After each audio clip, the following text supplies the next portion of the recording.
after 10 billion years. Yes, yes, we have arrived. We're back. What's good, Short? Other Jeff, Howard, Matt, Sydney. What's good? Play, yes, sir. That camera is crispy, yes, sir. Yeah, you know, I like to make myself look, you know, real good for the people, you know? Well, you know, except for my hair and this shirt, I guess. But hey, everything looks clean, though. Is that glitter? What is that? You guys see that? It looks like something sparkling on my lip. Hey! Yo, thank you so much for the resub, Adam. I appreciate it. Thank you, thank you. All right, first things first. How do I sound? Do I sound good? The camera looks good. Does my voice sound good? Can you guys hear the background music? Is it too loud, too soft? I've been gone so long and so much stuff has been going on with the computer. Anything could go wrong at any moment. It's a surprise that I was able to go live on time. I got my water, so that's how you know I'm prepared.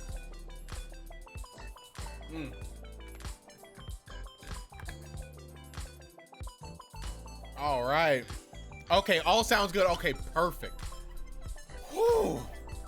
Oh, guys, I feel like I don't know what I'm doing. I feel like it's been so long. I feel like I'm not in the game yet, you know? I gotta get my legs back under me. Yo, what's good, Greg? How's it going, my guy? Oh, it feels so great to see. Bro, I just drank water. Why are you like this? Why are you doing this? Okay, fine.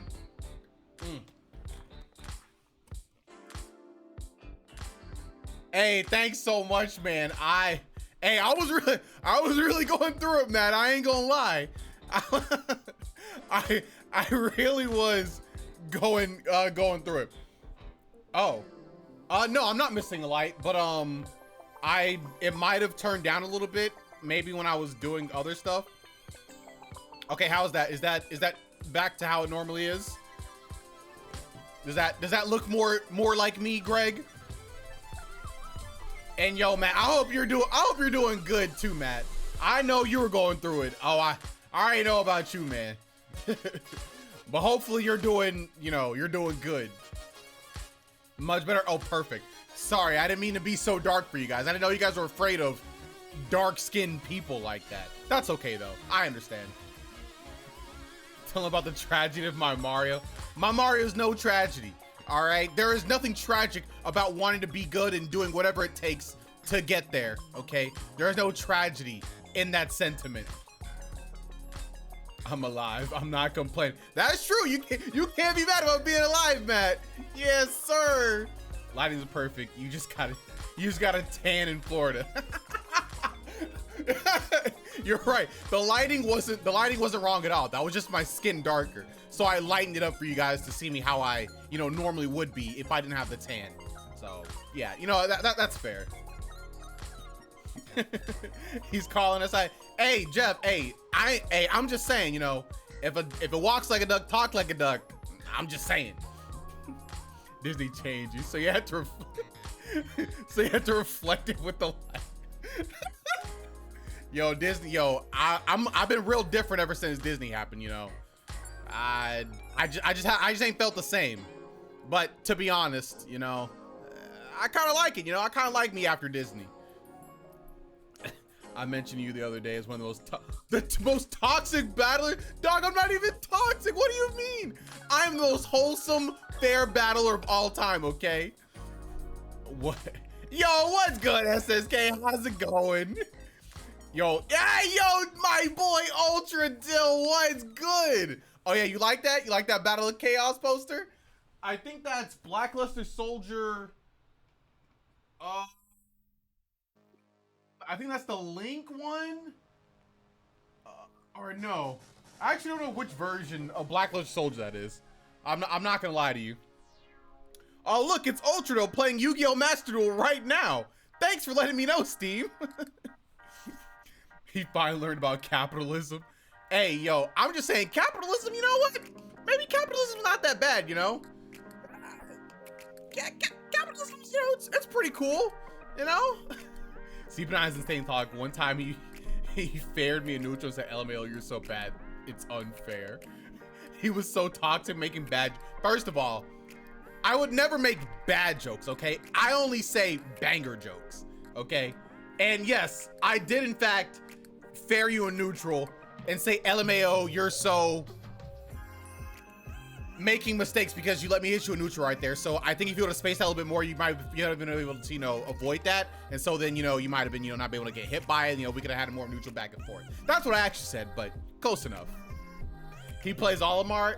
I play Mari Olimar.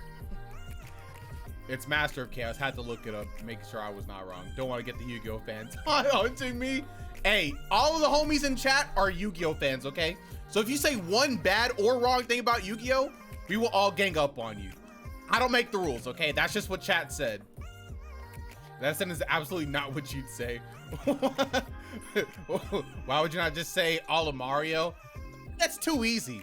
Mari Olimar sounds, you know, a little bit more fun, you know? Mari Olimar.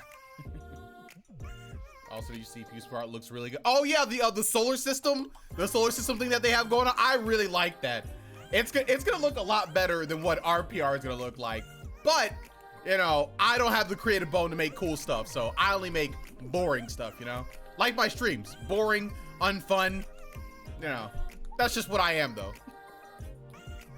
Did you see me on the UCPR? Yeah, I saw you right way on the right side that said notable and active. Love to LL Stinky on it for me. Yo, what's good, Caleb? What's poppin', big dog? I'll make the PR image. It'll be sick. Don't worry. We already got Luigi Toilet on the job. Okay, he's gonna be making our PR image because he's the GOAT for real, for real. Oh, also, Plate, dog. I was messing with your music stuff when I moved the folder, like that you said to move into the build, and it like erased some of my songs, and then I think some of your songs just were not imported correctly. So just wanted to make you aware of that. Don't worry, fam. I'll be on the actual top 10 of this next PR. I just didn't try for this one because it was getting too tight of a window. All right, I expect to see you on there, SSK. If I don't see you on there, I'm calling you out, okay? Never replace BRSTMs. Well, one, I didn't replace any BRSTMs, okay? I replaced the entire sounds folder. Or wait, no. No. I moved whatever he said, so never mind. No, I didn't do that. Never mind. I lied. Only delete the old and put the new ones in. Hey, I just followed the instructions that Plate said. Bro, I don't have any bad songs on my track list, though. Wait, what are you hold on a second. Hold on. Bad songs? I don't have any bad songs on my music list, first of all of my songs are absolute bangers. No, we're gonna keep that a banger right now, okay? You will not name a single bad song on my music list. Did you see my Return to Celeste? Oh no, I saw the DM and I was like, oh yeah, let me watch that, and I just completely forgot. I'll have to watch that. Don't worry, I got you, SSK. That's like literally Plate. Name a song on the stage and I'll tell you it is a good song for that stage. Now, I will say, I had maybe like 1 or 2 meme songs, okay? But I had them on very low chance of being seen. That's okay. I just forgot to watch it. Okay. All right, everybody. So it's time to get down to business. As you all know, I have been missing for about, when was my last stream? Show it you won't. I won't right this second. Maybe a little bit later though. I want to get into the story though, because I feel like it might be a little bit long. Let's see. When was my last stream? When did I go to Florida? I went to Florida the 19th through like the 20th, I think. So I think my last stream was like the 18th. Was that my last stream? Oh, Okay, this I won. Last stream was like a month ago. Okay, it was not 3 months ago, okay? It's not my birthday. It wasn't even that. Okay, I'm done with you. Yeah, so yeah, it's been about a month, and I owe you guys an explanation, okay? I will go ahead and break this down into arcs for you, okay? I will actually, you know what? Hold on a second. I have to bring up the I gotta bring oh goodness. I gotta bring up the what's it called? The content document. Wait, where is it? Where the freak is the document? Okay, there it is. All right, here we go. Here we go. Content document coming right up. Yo, what's good, Fong? What's good, Jonah? Also, what's good, Fong? I don't know if I said that too. What's good? They better not be filler arcs. They felt like filler arcs with how bad they were. CP9 dying. CP9 trying not to die. I promise I'm not. All right, let's see. All right, content document. All right, we're gonna do window capture. Let's see. Add new source. Okay, we're gonna name this content doc. Here we go. All right, here we go. Boom. All right, we got our content doc right here. It's beautiful, isn't it? Look at that.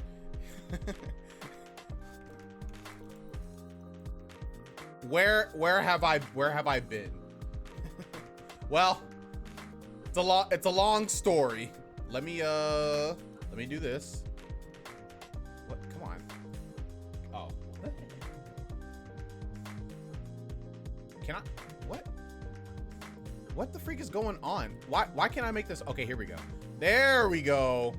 There we go. Beautiful. All right, here we go. Beautiful. Perfect.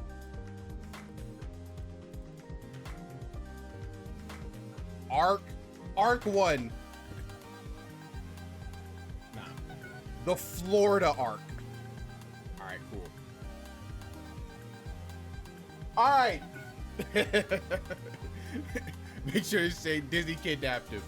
Okay, so as you guys know, or as some of you may know, on June 19th through about like the 20, it was like the 24th or something, like 24th or 25th, something like that. Me and my wife, we went to Florida. We had a it was like a family vacation of sorts. It was basically all the family on her side, but I've grown up with that side of the family pretty much my whole life, so it's, you know, it's my family too. Well, also we're also married, so it's literally my family, but that's besides the point. So we went to Florida for a family vacation.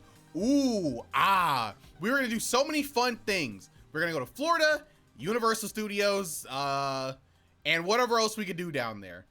So we are staying with the family inside of a pretty large-sized Airbnb. It had, I don't know, it had to have been like at least like bare minimum like 10 rooms. Yeah, actually it might be 10 rooms exact. So it had rooms for kids, had room for like adults, had like big furnished areas. It was really, really cool. It was really great.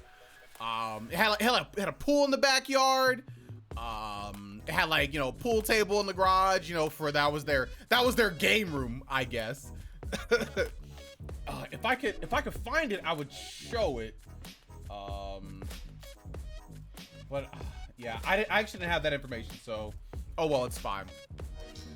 So we left early in the morning. There's no issues leaving. We got there. We got a nice little car rental. Oh, yo, mini arc. We show up in Florida, right? And we were getting a rental car so we could actually, you know, drive around and, you know, not be stranded. You know how it is. You know, you're somewhere that you don't want to be, or you're somewhere where you don't have a car and you could end up somewhere where you don't want to be, and you know, you can't leave. So we decided to get a rental car. And when we got our rental car, something was a bit off. Couldn't really tell what it is. Except when we looked at the receipt, that price looks a little high for what we should have. Like, that's kind of weird. What's going on? Oh, what's this?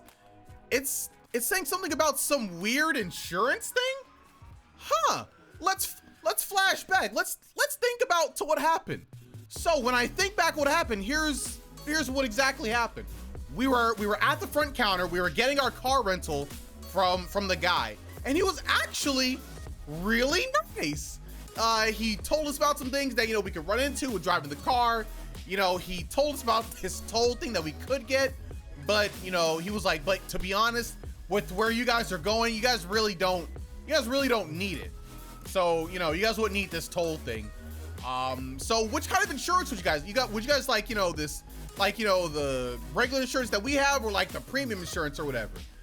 But luckily, you know, as I'm listening, I was gonna say something, but my wife, you know, very keen, because I was looking up something else on the side while she was doing the main like talker, and she was like, no, don't worry about it. We have our own insurance. We have Progressive, so don't worry about that. So we'll do the basic, or whatever the lowest thing we can get or have to get. So he's like, oh, okay, yeah, we can do that. So hey, he was about to trap us with that one, but we were very vigilant. So she heard his whole spiel. She made sure that we weren't getting anything we didn't want. Except after we got everything and we left from that very nice man, we got to the car, we saw some weird insurance thing that he did not mention. I believe it said, oh, what did it say? It was like accidental damage or something like that. It was different than the initial insurance that he said. So, and that was like an extra like $200. So when I saw that, I was like, oh, or actually my wife saw it and she was like, oh man, they did this. I was like, okay, we're gonna go ahead and, you know, get this taken off. She was like, no, I really don't want to go back in there and, you know, worry about it.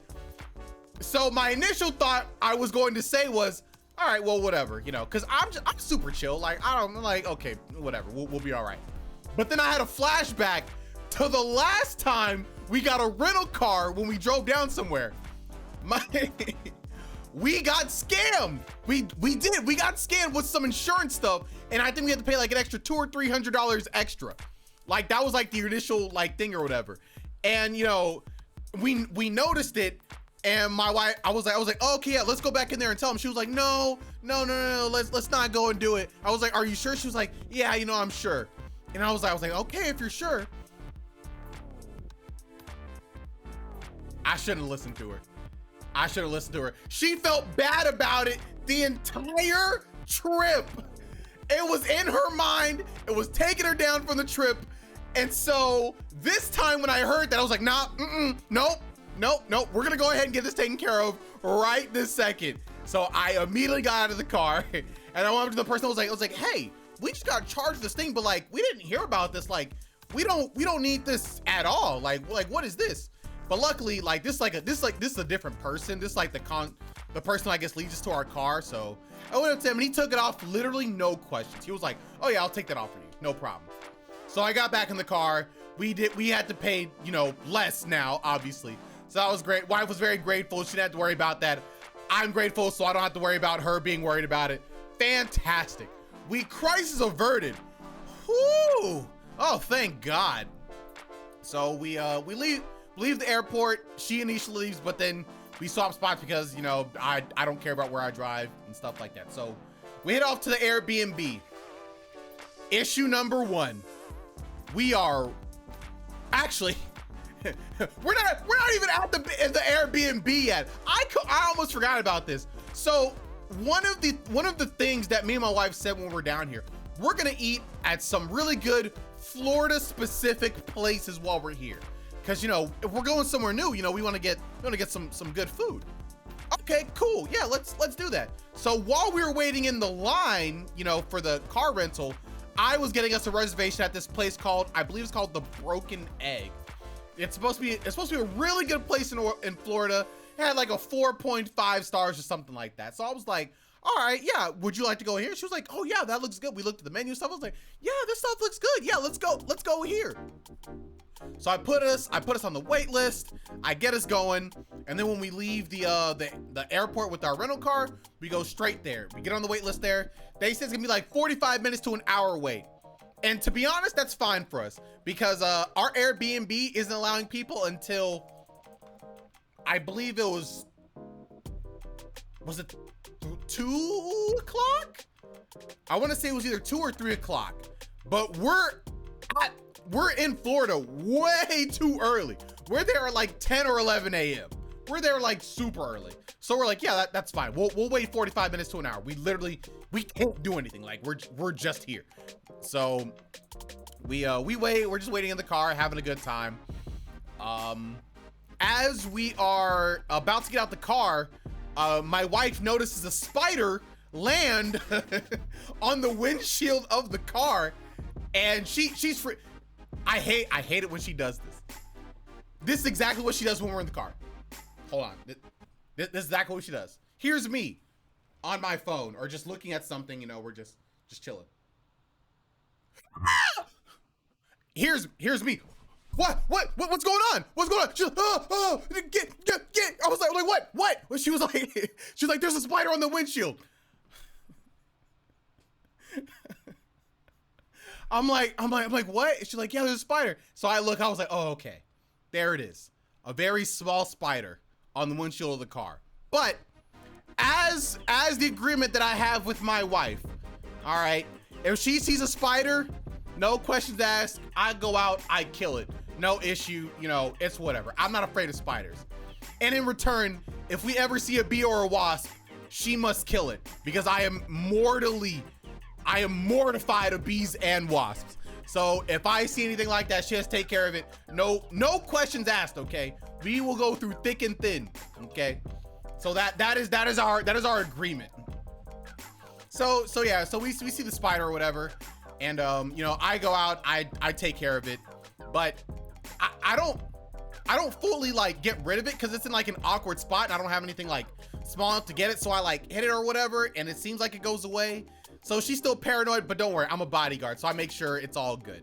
There was no spider, no more spider incidents after that. So we peace out, so we dip. We go inside of the food place. It's about an hour. It's about 45 minutes, maybe an hour. And we get in, the place looks nice. It's, maybe the guy was about to say the spider insurance. No, he wasn't. I can guarantee you he wasn't. So we go into the food place. It looks nice. It actually smells really, really good. So, you know, I'm excited. If you guys don't know, I am a pancake connoisseur. Pancakes are my thing, okay? So I want to find the place that has the best pancakes of all time. So when I go into this place, my first thought, gotta get the pancakes. I gotta, right? Like, I'm trying to find a pancake that's better than IHOP. Because I still cannot find a better pancake than IHOP. I try and I try, I really do. But it doesn't exist. But I was like, you know what? This could be the place. So let's get it going. Pancakes, obviously short. So, you know, we're going this, and they give us like a free plate of like beignets or whatever. And they're actually really good. The beignets are like, they're like really good. They're like, you know, they come with like honey and stuff and too. I'm like, oh yeah, this is great. So my expectations are like, if the bar is like here, I'm like here, I'm like, okay, all right, I got some pretty high expectations. So my wife, she gets like the eggs Benedict. I get pancakes in whatever size they have. My wife, she takes some bites. I can see it on her face. Something doesn't look quite right. I'm like, oh, you like your food? Do you like your food? And she's like, it's okay. So I look at my pancakes. I take a bite of my pancakes. I'm like, the place is just mediocre. It has such good presentation, but all the food is just mediocre, except the beignets. The beignets are good. My wife, she was like, yeah, it just wasn't that great. It was just whatever. The pancakes had no soul. They had no soul. It's like they got just like a box of pancake mix from Walmart and just cooked it up in the back and put it on my plate. And I was like, what? But dog, this place had so many high reviews. People were in line waiting to go inside. So I'm like, oh, this place gotta be good. And it was just okay. Yes, Adam, I can guarantee IHOP has the best soul in their pancakes. And it's, to be honest, not even close. They have the best pancakes, bar none. I've been to so many pancake places. The closest that I've had is the Friendly Toast in Boston. They actually had really good pancakes. I love the Friendly Toast pancakes. They're not as good as IHOP, but they are very, very good. I would put them like, maybe like a half tier below IHOP's pancakes. I mean, it was what do you mean by what kind of customers? I mean, we're in Florida, so it's mostly white, right? I mean, there were some like, you know, black people, you know, Hispanic people, definitely mostly white though. But yeah, so we ate the food, like obvious tourists, not obvious to me anyway, but I don't know, I couldn't tell you what a tourist looked like, unless they actually had like vacation bags and like maybe like a Hawaiian luau shirt. Or they also, no, they weren't old. Most of the people in there were not old from what I remember. Florida taste reviews, first impression, not great. Not gonna lie to you, not great. So we ate there and we were definitely disappointed, but don't worry, because we have many more food places we're gonna go to while we're here. So, you know, we do that, everything's fine, it's whatever, you know. So now it's about, actually no, we didn't have to check into our Airbnb. We actually couldn't check into our Airbnb until like 4 o'clock. So we were like, okay, well, what do we want to do? It's about like 12 o'clock right now. It takes about an hour and a half to get to the Airbnb. There's not a whole lot we can do right now. So you know what? I guess freak it. We're just gonna go ahead and head up there and just be really early. So we go ahead, we go up to the Airbnb. We drive through the really crazy Florida traffic. It was whatever. It was a lot of traffic. So we get to the Airbnb area and the whole neighborhood area, it's pretty nice, gated area or whatever. It has like a pool and stuff as you first get in. And so yeah, it was really cool looking and stuff like that. We tried to get parking passes, but they told us that we couldn't get them because it has to be like the main person of the Airbnb. So we just waited in a parking spot until we could get in. So we were there at like 2 o'clock-ish. Airbnb wasn't ready until 4, so we just waited. And so 4 o'clock came around and the cleaning people were not done cleaning the Airbnb. So after waiting for like 2 hours, we had to wait even longer. We had to wait even longer as we got there. Oh my God, it was so long. It was so long and it sucked. We were the first ones there, but God, it sucked. We did not get Dominican or Cuban food. There were, I mean, I didn't see any places, but it was whatever. We landed in Orlando, but our Airbnb, I think it was like in Davenport or something like that. No, it wasn't in Davenport. No, was it in, no, I think it was in Davenport actually. Was it in Davenport? It wasn't in Orlando. I think it was in Davenport. I can't quite remember, but it was close to Orlando. It was only like 30 minutes from Orlando or something like that. Or at least from Disney World anyway, specifically. So, you know, so finally, after the cleaning crew left, we finally were able to get into the Airbnb. We were finally able to get in the Airbnb. And you know what? It was really nice we got in there. We got the first pick of our room. We picked a nice, good room, and everything was great. We were just straight chilling, just waiting for people to get there. So yeah, we waited for a while. Everything was great. You know, people slowly started to trickle in and stuff like that. So, you know, say hi to the family. You know, all the kids got there. It was, you know, adorable and cute. But you know, something's weird. You know, we have a whole lot of families here, and according to when we first got in, there are only so many parking passes. And they definitely said when we got in, you cannot park on the street unless it is a designated parking area with like white lines, and you cannot be blocking, like, you cannot be like coming from the driveway out into the street, or you will be towed. Will be towed, and they're strict in enforcing that. That's interesting, because we weren't able to get any parking passes, and it's about 8 o'clock, and the person who, you know, would be able to get them is just getting in. Let's investigate that a little bit, you know? So I go up to him like, hey, do you have the parking passes? She was like, oh, no, we don't have them. I was like, okay, are you gonna be able to get them tonight? She's like, oh, I think the office where you get them is closed. Huh. Closed? But we don't have any parking passes. And the driveway only has so many spots, so what are we gonna do about that? Like, I don't know. Oh, you don't know? Okay, cool. So I'm gonna go ahead and I'm gonna walk to the front of the place, because I don't want to lose our parking spot that we have, because we were parked in the garage, so we were safe technically. But if we ever leave or whatever, somebody else parks in the parking spot, we're gonna need to make sure that we don't get towed. So I leave my car there and I walk all the way to the front of the the whole complex area or whatever. It's like a 15-minute walk, and I get to the front and I talk to the security guard, and he says, okay, so yeah, if you're parked in the white lines, we're not gonna check for any parking passes or anything. So you guys should be fine for tonight if you don't have your parking passes. Don't worry about it. And I say, okay, cool. So I walk back and I give the information to the Airbnb, owner person, who like got it. And so I'm in the parking lot. I'm good. I tell the main person, I say, my job here is done. I'm good.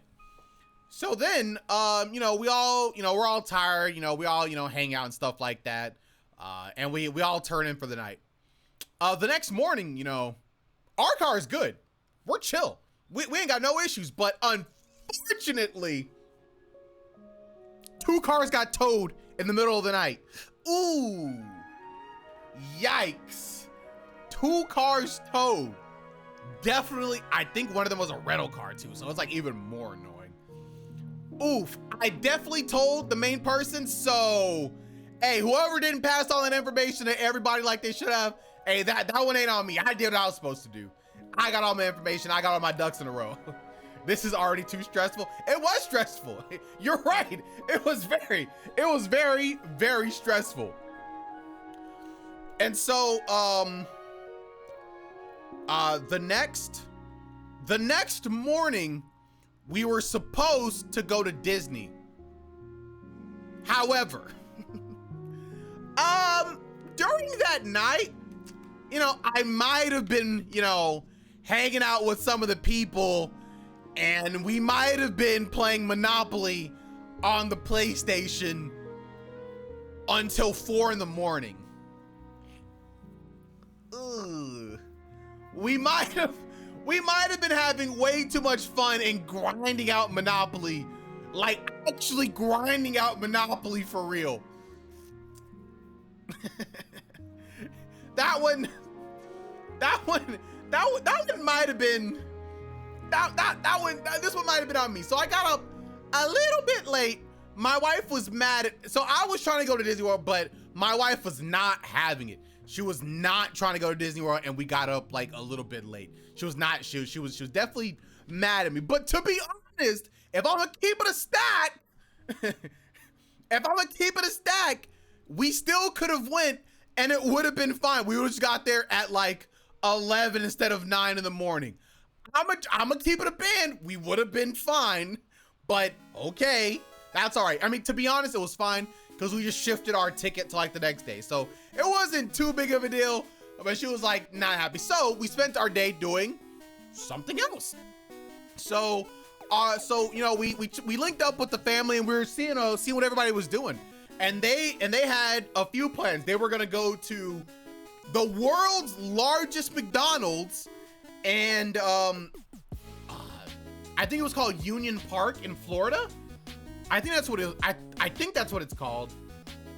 It was basically like this boardwalk kind of area. It's almost like a perpetual fair. It's like a really cool area. Yeah, the world's largest McDonald's is apparently in Orlando, Florida. Yeah, it's crazy. I didn't know that. So we're like, okay, cool.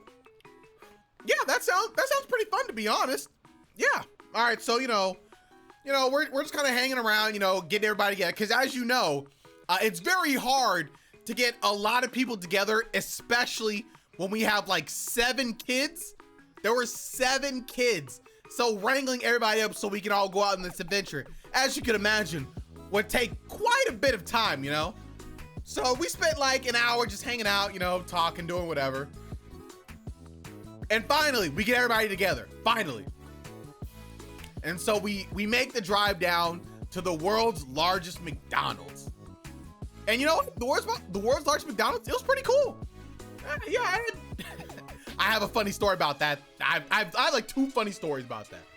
So we got there, everything was cool. Upstairs, they have like an arcade room. They have like a place with like slides and stuff. And then downstairs, they have like, this huge food area and stuff. Like it's actually massive. It's huge down there. Not as big as I would have thought, but definitely the biggest McDonald's I've ever been to. But do they have large McNuggets? Yo, what's up, Krista? What do you mean, do they have large McNuggets? I don't know. I didn't check. I didn't check to see if they had large, but I only got a large fry, to be honest with you. I'd get the big nugget. I don't know. What's good, Krista? Living it up in Missouri. Yeah. Actually, I would expect the Big Smoke to be in Texas. No, well, actually, that wouldn't be a bad thought. But Florida has the biggest one, so cool. So yeah, so we get to McDonald's. Me and my wife, we go upstairs and we start playing on the games there, because it's just like an arcade up there. So it was pretty cool. We load up a little car. We were just playing the games there. It was just a fun time. And I go over and I look at my Aunt Tanya with all the kids and and everybody else over there. The kids are looking like they're not having an amazing time. They're just like chilling. The adults look tired, and the kids are like, "Hey, we want to go play in the play place," but all the adults were like trying to leave and stuff. They were trying to get out of there, and they're like, "No, we gotta go. This, that." And me, being the harbinger of hope, I say, "Hey, wait a second. These kids have never like been out like this before. Like, hey, we're not gonna let them play at the play place at the world's largest McDonald's. Like, this is a core memory. This is no, they were going to Disney on a different day. So me and my wife, we were like separately going to Disney from everybody else. Like, we didn't plan anything with them. They were going to Disney on another day. So that has nothing to do with us. But I was like, hey, you guys should let them play in the play place for like, whatever, like 20, 30 minutes or whatever. Like, they'll never be back here again, probably. Like, this is a core memory. Like, imagine coming to the world's largest McDonald's and you don't get to play in the play place, but you just get like an ice cream and you dip? Like, that's not fun. Like, come on. So I guilt tripped all of the adults to let the kids play. All right. And you know what? It was successful because all the kids got to play. Shout outs to me looking out for the little homies. Well, nobody else would, okay? Yes. So they all got to play in the play place. So yeah, we chilled there for a while. We were just talking and stuff. It's cool. They had like cartoons playing in the back too. I think they had Gumball playing out there. So it was cool. It was great.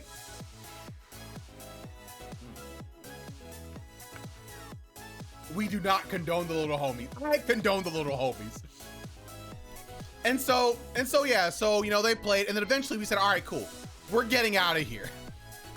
So before we leave, one of the kids, like, I think they like dropped their ice cream or something like that. And you know, they were really sad, so they were like, okay, yeah, we'll get him another ice cream cone. It's fine. So like, you know, I was with my cousin Omari, who was gonna get him like an ice cream cone or whatever, because that's like his nephew.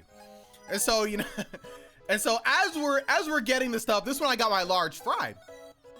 You know, I was down there, I was picking up the order, and I didn't get like a drink or something. And so I was like, oh, okay, let me go up to the front and, you know, present my receipt so I can, you know, get the order. So I casually walk back up to the front. All the workers, there's like nobody like, you know, moving. There's like nobody like coming to the register or whatever. They're all like, you know, working in the back. So I sit there, I wait patiently. I'm just chilling. I'm just waiting. About 2 minutes go by, nobody's come up. You know, whatever, you know, they're busy, they're doing stuff. 5 minutes go by. Okay, it's kind of weird that nobody's come to the front register even once. It's kind of weird. And so then, you know, one of the other cousins, they like come up and he's like, oh yeah, you know, he was, I think he was trying to get like a packet of ketchup or something like that. I can't remember, but he came up and he like waited with me. And so and so he was up there, and one of the ladies was or somebody was walking by. I can't remember if it was him who said it or if it was me, but one of us said like, oh, like we said it pretty loud, because there was a guy who was like a little bit like on the right side of things. It wasn't like right next to us, but he was like a decent distance away. We're like, oh, excuse me, miss. And she kept walking, did not even attempt to look to her left or right and even acknowledge us. I was like, oh. And then, you know, the cousin, he was sitting there, he was like, oh. And then even the guy who was like on our right, who looked over there, he was like, oh. He was like, oh. I was like, yo, did we just get absolutely straight up swerved? Like, literally didn't even attempt to look out of the side of her eye at us.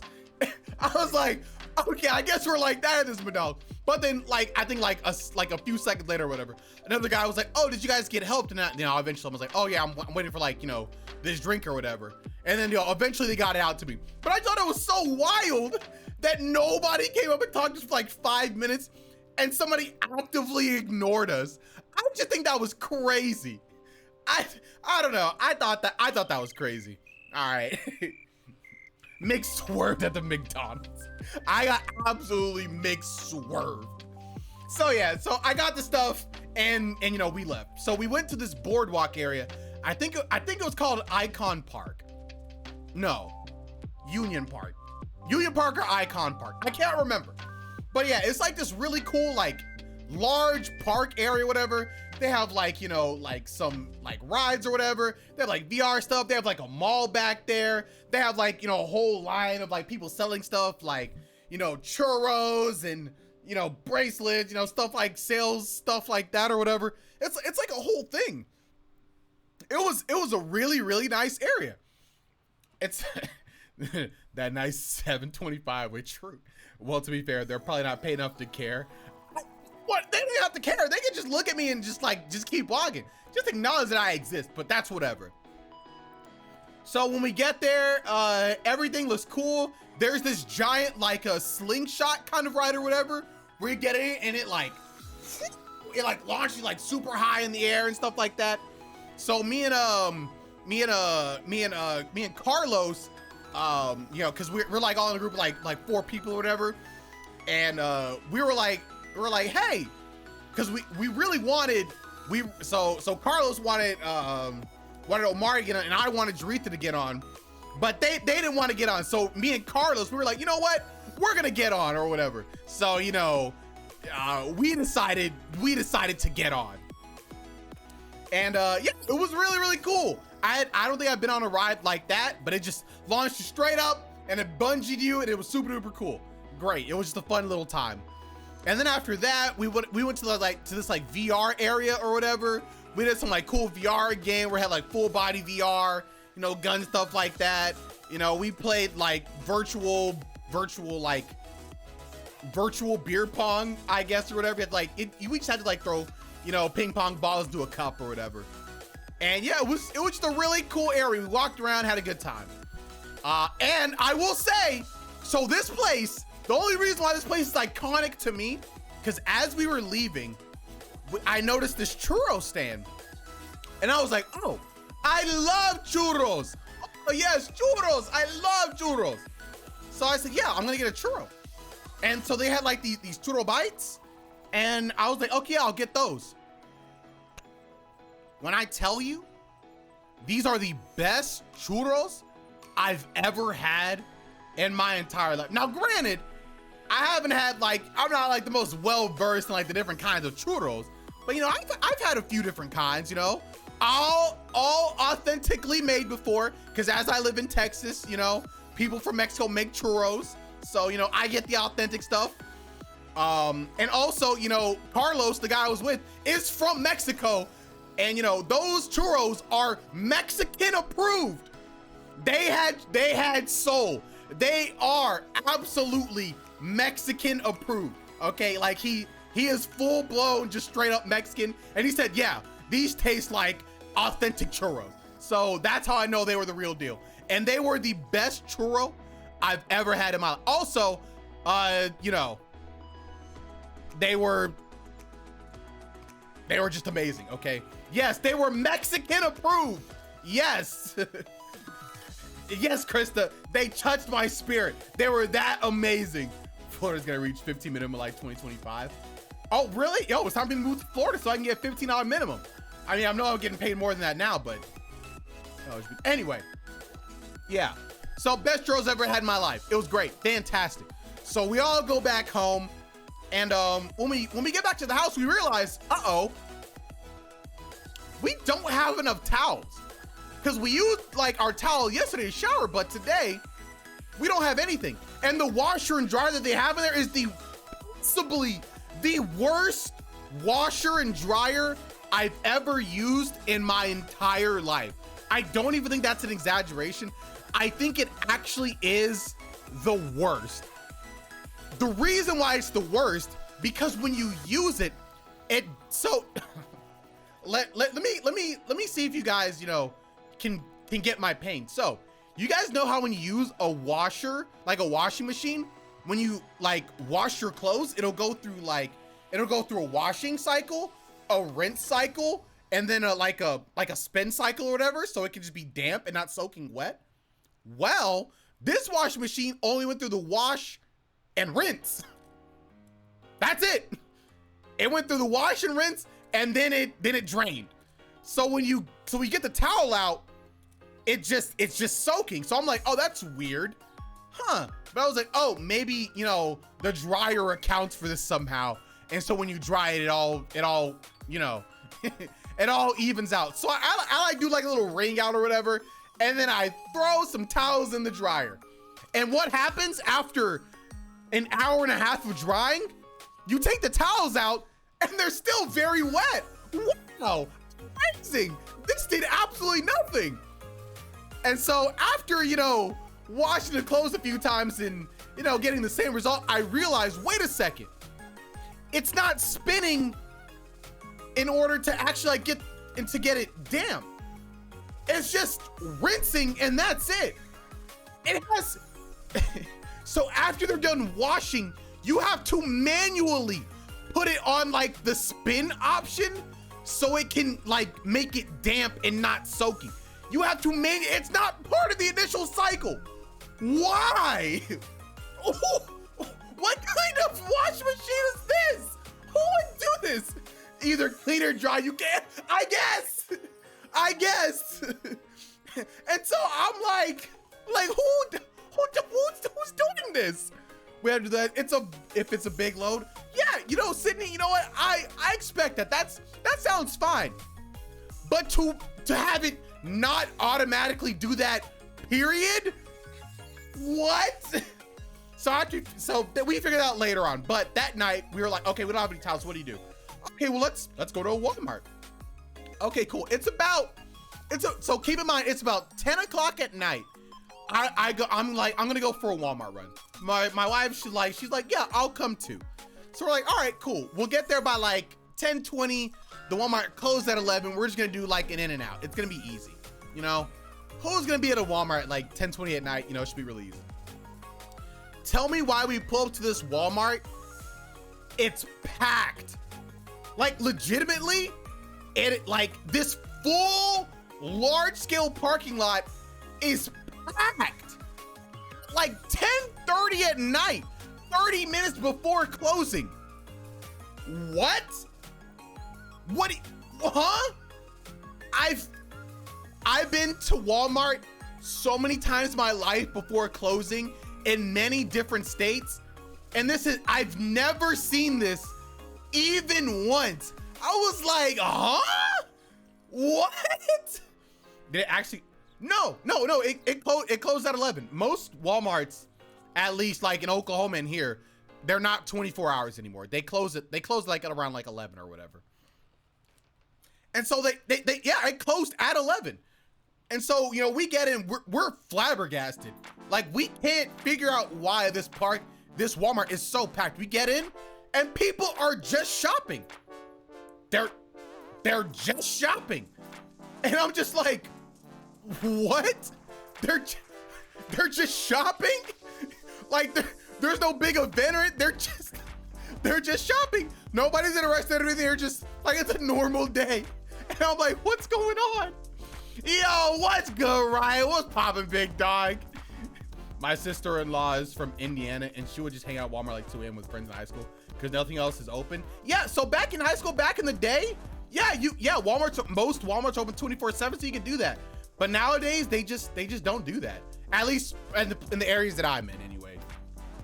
That's probably the worst Walmart in the world to work in. It's gotta be. Oh, weird story. So while I was in the Walmart, I was looking for like some chapstick or whatever, and it wasn't in the normal area. So I asked one of the workers. I was like, hey, you know where the chapstick is? And she was working in the beauty aisle, and she said, no habla inglés. I was like, huh? I was like, wait, no English at all? So that's weird, right? Like you're in a Walmart in Florida, and you have somebody who doesn't speak any English at all in like the main part of the store, who's working like a main section. Like she was working like the beauty section. And so I'm like, wait, huh? So like, no, so Sydney, so I would think that too, except she pulled out her phone and we started communicating that way. And so I told her what I wanted, whatever, and she was able to like, you know, we figured it out or whatever. But she didn't know any English. And I was like, what? Like that's, I don't know. I just think that's weird. Usually they'd be bilingual, but she just didn't know any English. And I don't know, that just threw me through a loop. I guess I just don't expect that at all, especially in Florida, right? I don't know. Camera looking, hey, thanks, Ryan. I appreciate that. Yeah, this Elgato camera is really, really good. Hey, at least, yeah, no, I super appreciate it. I just think it's weird, right? Well, maybe that Walmart is especially bad. I guess so. I don't know. But, you know, we go in the Walmart, we get our stuff or whatever. And that Walmart by 10:40, 10:45, it was still packed. They called over the intercom. They said, all right, everybody, start making your way toward the register. We're going to start closing down. Bro, what? They're closing down. They're letting us know that they're closing down or whatever. Jaretha, my wife, she's in the back, like trying to get backpacks or whatever. And they literally like corral everybody to the front. She wasn't able to get the backpacks. So they were literally leading us out. This Walmart is still packed at 10:45. That's crazy. Did they have One Piece cards? No, or at least I don't think so. I didn't look for cards. I'm gonna keep it a band, so I don't actually know. Walmart tier list, when literally right now, this is going on the bottom. She probably works in an area that doesn't get a lot of traffic, or she works in the back, normally with a team that's bilingual in some capacity. Yeah, maybe Sydney. I maybe. All I know is she was just back there. She was back there just chilling. There were a whole bunch of customers, so I don't know. Since I assume it's the worst Walmart where I bet a few people want to work there. I guess so. But we got our stuff or whatever, and we left. Dog, that Walmart, as we were leaving at like, it was like 10:50 when we got to the car, still packed. Cars not even leaving. I'm confused. I don't know what's going on. I don't know why it's so packed, but we leave, so it's fine. We get back, it's about like 11 or 12, and we go to bed. I say this time, I'm not staying up till 4 in the morning playing Monopoly. I'm going to bed because the next day, we're going to Disney World, baby. Yes, sir. In our first stop, Epcot. So this is, so Wednesday? Tuesday. Yeah, Tuesday is our first day, yes. So we're finally ready to go to Disney World. And I will tell you guys about that when I go to the restroom. So I will be right back. You guys stay right there as I tell the rest of my heroine. We haven't even gotten to like the bad part yet. So we're still getting there. All right, be right back.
All right, I'm back.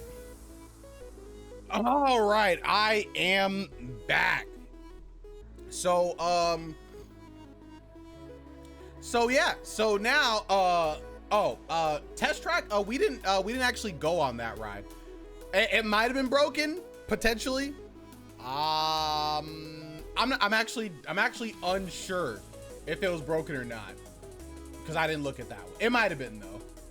So now the next day, woo, we get up. Oh yeah, we're feeling good. We're feeling great. Let's mother freaking go. So we go ahead and we head up to Disney World. We get to Epcot. Their parking situation, actually really good. Yeah, they have a really good way to get everybody parked and everybody get out. You will have no issues getting in or getting out, like at all. It's actually really, really nice. Yeah, we get there and it's beautiful. Oh yes, it's so beautiful. We chose Epcot because Epcot is like more of like, it's more of like the food area, right? It's basically like, oh yeah, it's a whole bunch of areas that are like, you know, different nations, stuff like that. It's like if you like walk around, all of Epcot has like, you know, so many different countries or whatever, a taste of whatever country you want. And it was really good. I had some of the best ice cream. They had like some of the best vanilla gelato in like Italian world. It was great. Yeah, it was just really nice there. Back in the day, when I was there in Disney World, we went on this ride called Soarin'. It's like a really cool experience, you know. You're like on a hang glider, like flying over the world and stuff. It has like 4D, and it was just a cool ride. I got on that again. We got on this other ride. It was like a spaceship ride or something like that. You know, you guys were like pretending like, you know, you're going into space and you guys have like your different roles, and so it was cool.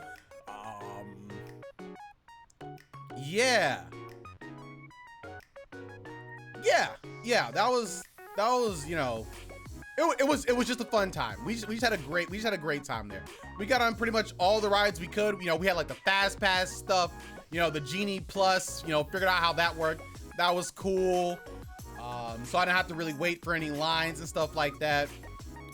Yo, they had this new ride, the Guardians of the Galaxy or whatever. That ride was actually so sick. You're literally on a roller coaster as you are going through like a battle in like the Guardians of the Galaxy universe. It was actually so sick. That might have been like one of the best experiences at Disney World. It might have been the best experience at Disney World because you're literally seeing the movie as you are like zooming down this roller coaster, and it's tight. I had a very bad experience with Epcot, but I bet I'd love it now. Oh yeah, you absolutely would, Sid. Yeah, Soarin' is cool. Yeah, absolutely. Is that the rebounded Tower of Terror? No, I think Tower of Terror is somewhere else, right? It might be somewhere else. But yeah, so yeah, we did all the rides, and you know, it was a very successful day at Epcot. You know, we got a lot of good pictures, ate a lot of good food there. There was a lot of good food there. And so yeah, all in all, a really fantastic day. Nothing bad to report at the first day of Disney World, at least for us. We walked so much. Like, Jesus Christ, we were on our feet like what felt like 10, 12 hours. It was crazy. We were on our feet for so long. My feet were actually sore. I think I made a mistake by not getting like some kind of walking shoe, but it's fine, it's whatever. What's good, Kennedy? Don't worry, Kennedy. I'm talking about it right now. And yo, what's up, Dan? Basically, you've missed that we had a bad breakfast. Some cars got towed, not mine though. Going to Disney World, worst washer and dryer. Yeah. I should have pulled out the Heelys, Krista. You're right, I should have pulled out the Heelys. And so yeah, so we did that, and it was just a really great time. Nothing bad to report. We went back to the Airbnb. It was like 9 or 10, and you know what? I was having a great time. But what's that? My throat feels like kind of itchy, like almost slightly sore. You know that it's whatever. I'm sure that won't be a problem, you know, at any point during this floor trip. This is just a one-time thing, you know. I was walking the whole day, you know. Maybe I swallowed something bad that day. Who knows? It's fine. This little soreness will go away in the morning. I wake up in the morning. Oh, man. Oh, my throat is, woo. Man, my throat kind of hurts a lot. Oh, man. Ooh, man, my throat. Yo, let me get some water real quick. I get some water, I'm like, oh, man, yo, okay, this is not getting a whole lot better. Let me get some ibuprofen real quick. You know what, this is kind of weird. Got some ibuprofen. All right, you know, the pain's gone down a lot. All right, yeah, it's just a mild pain. Oh, okay, yeah, it's fine. This will go away. All right, are you ready for the second day at Disney? Yeah, let's do it. And so, it sounds like Cooties. And so we were like, all right, let's go ahead and get ready for day 2 at Disney World. We get up nice and early, and and we decide to go ahead and head out. So this day we are going to Magic Kingdom, because Magic Kingdom is the most special place in the world. Magic Kingdom, baby. Let's go. This is where the magic happens. Yes. Whoo, man, why? Why am I being attacked? You know, it's fine. It's fine. It's fine. Okay. All right. So we pull up to Disney, and man, it sure is a lot harder to get inside. There sure are a lot more people. It took us at least 30 to 45 minutes to actually get inside Magic Kingdom. It actually took like 45 minutes. And you know, as I'm going through, you know, I have like very slight coughs here and there as I go through the day, just like one-off coughs, you know, throughout the day, just like, but definitely not throughout the whole day, just like a few, nothing crazy. And so, yeah, so, you know, we finally get to Disney World. It's like 10 or 11. And you know what? Dorit, my wife, the woman who hates all manner and forms of roller coaster. You know what she says? Oh, don't worry, Plate. I did get the fast pass. She says, I'm going to try and get on some roller coasters. And I'm like, oh, great. Let's do it. Yeah, let's do it. So we find the first roller coaster. I think, was it Thunder Mountain? I think it was like Big Thunder Mountain or something like that. We get on that roller coaster.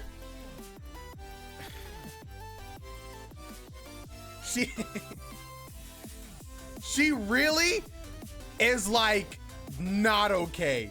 She's screaming bloody murder on this roller coaster.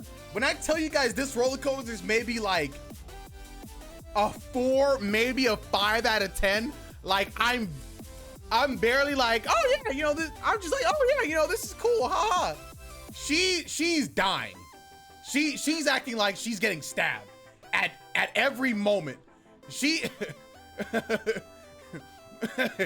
yeah, I was trying to be generous, Adam. If I'm gonna keep it a band, I was really trying to be generous. I like Big Thunder when I was like 6. I was trying to be generous, okay? Might as well be a kitty coaster. Yeah, you're not wrong.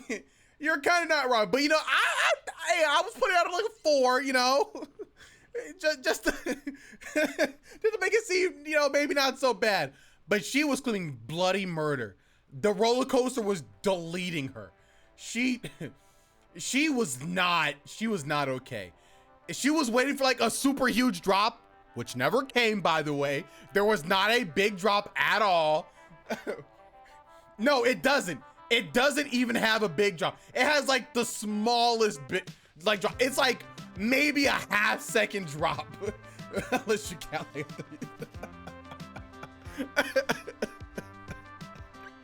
basically what Adam said. Hey man, she gets an A. You know what? She does get an A for effort.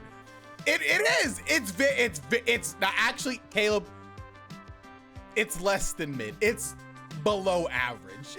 It's definitely below mid, if I'm gonna keep it a band. But you know, I was like, how was it? And she's like, okay, all right. You know, that wasn't the worst thing ever. I'm like, oh no, she's not gonna make it. So then we decided to go on to the next roller coaster. We decided to go on to Space Mountain. I'm going to keep it a band with you guys. Space Mountain might be the worst roller coaster I've been on. It honestly, it might be. Let me explain to you how Space Mountain works. So you get there, so it doesn't have like, you know, the it has like one-man carts or whatever. So everybody has like their own little cart or whatever, which is fine, you know, except for Jaretha behind me because she is not okay. She wanted to be with me. We didn't know this going in, so we got there. She was not okay. She was like on death's door when she found this out. So we get in and it goes, you know, it shoots off or whatever. I'm expecting, you know, something cool. It's pitch black. Like when I tell you guys, when you guys actually go in, it's literally nothing but darkness.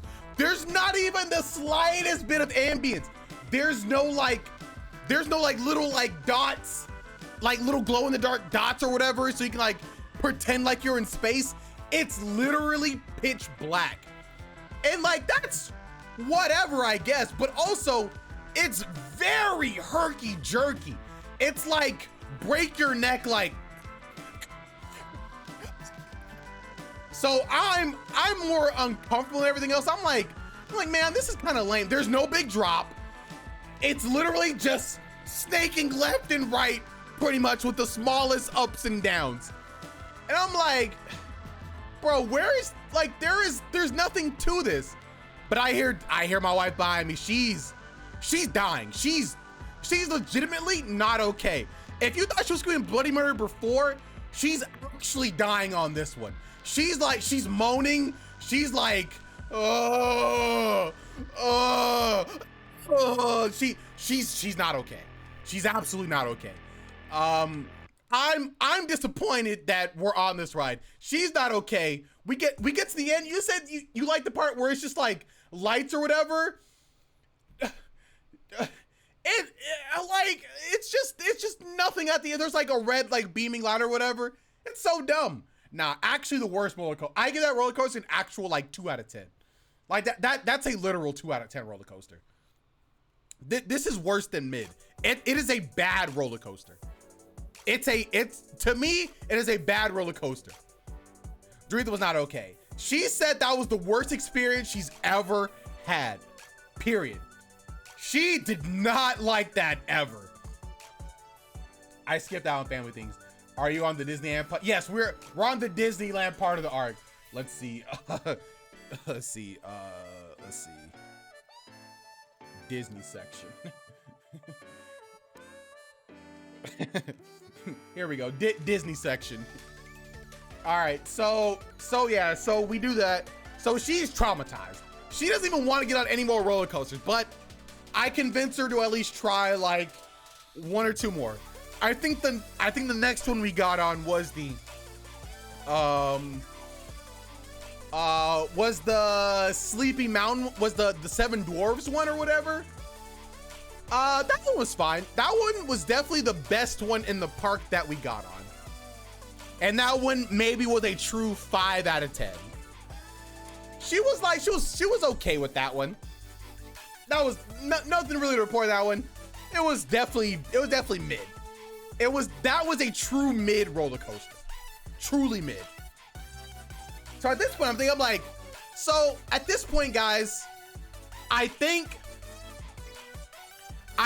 the magic of Magic Kingdom is lost to me. I think I might have outgrown Magic Kingdom, and I guess I couldn't truly understand that until I actually went there.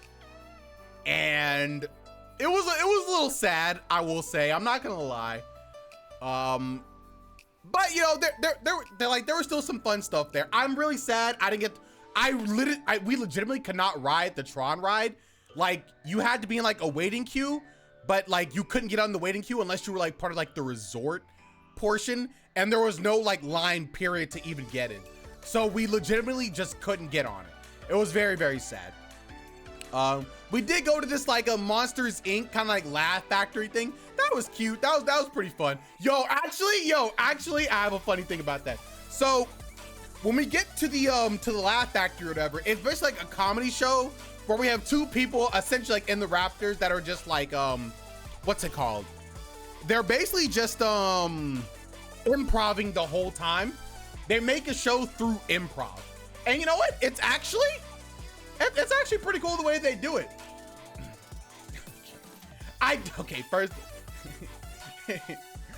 we'll get to the sickness later, okay? I'm not sick yet as far as I know. And so we get there, and yeah, it was like a cool thing. Like, you know, they pick out different people in the theater or whatever. They show them on like the big screens. They're like, oh yeah, you're Sully, you're Mike or whatever, and they have the people do something funny, and it's actually it's pretty funny.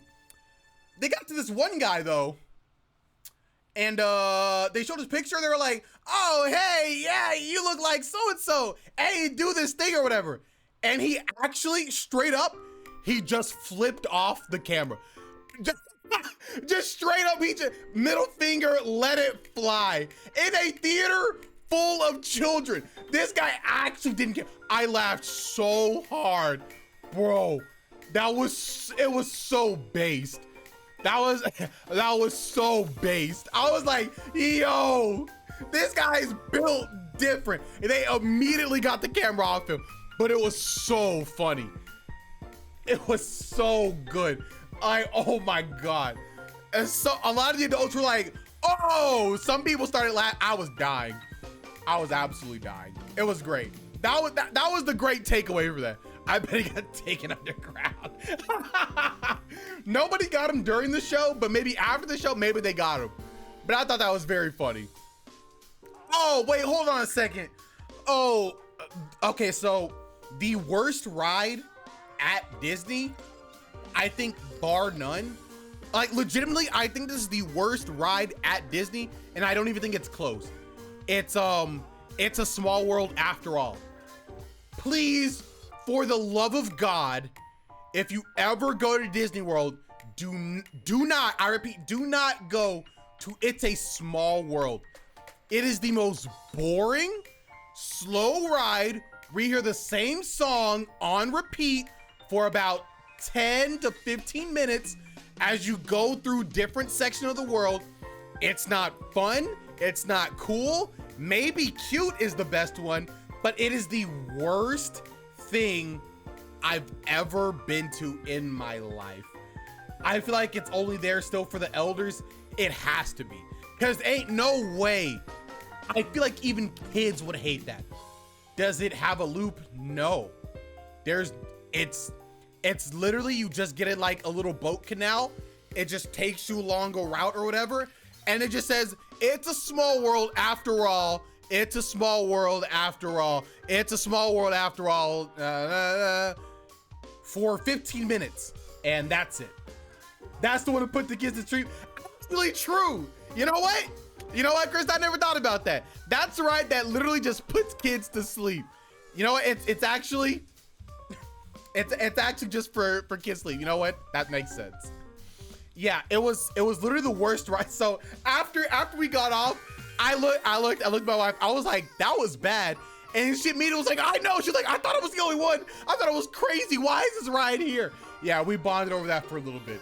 Yeah, that was legitimately the worst ride. It sounds like a way to get earbuds on that line. Maybe. I don't know. I guess Fong. But yeah, it was very, very bad. I don't recommend it. Definitely don't recommend it. We also got on this Dumbo ride. We got on this Teacups ride or whatever, because Doretha, she definitely likes, you know, more slow paced kind of rides like that. So that was fun. So we did all that, and yeah, we said, all right, I think we're done here. So we went ahead, we got our stuff. Oh wait, Krista. Wait, hold on a second, Krista. Hold on. I got something. All right, wait. Share stream for a little bit. I'll be right back. This is just for the homie in chat. Be right back.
Hey, Krista, does this look familiar at all?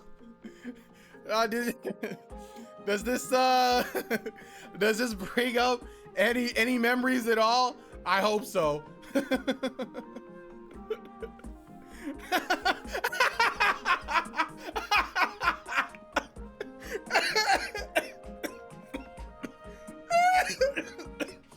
It is. Yes. All right. So for those of you that don't know, so I legit thought he paused the music for like a horror scene. No, I didn't. So back in the day, when me and my sister, when we were just young children, and you know we were out, we got a lollipop just like this, and we got it with the intent and understanding that we would be able to eat them. But our dad said, yes, it is. It is literally just a lollipop. But our dad said, no, you can't eat it. It's a souvenir. And so we had two big lollipops. and we were forced to not eat it. And it was in a drawer for such a long time. Krista, you remember it was just like, it was in the drawer. Every single time we would open it, it would just be there. And we would ask to eat it or whatever, and we could never eat it because it was a souvenir. It was literally just sitting in a drawer. We didn't get to see it ever.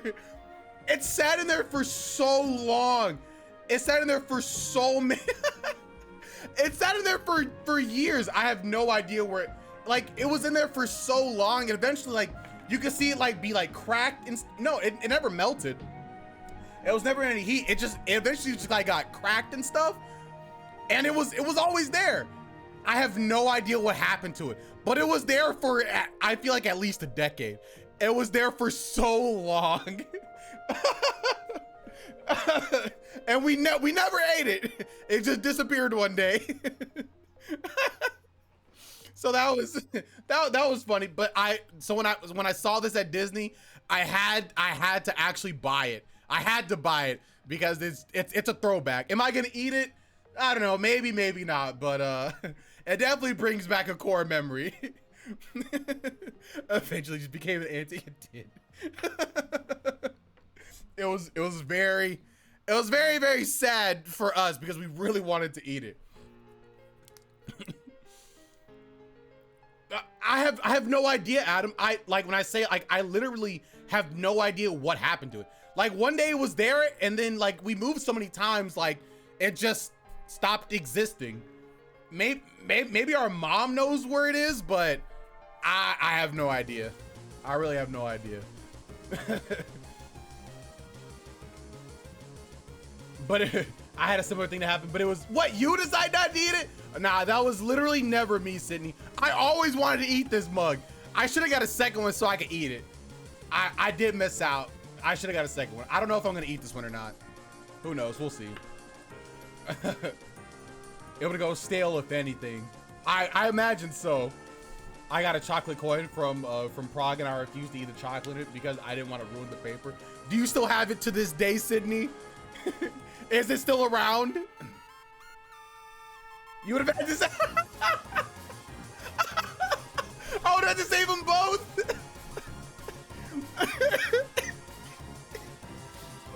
Dang, yeah, you know what? You're right. I would have had to save them both.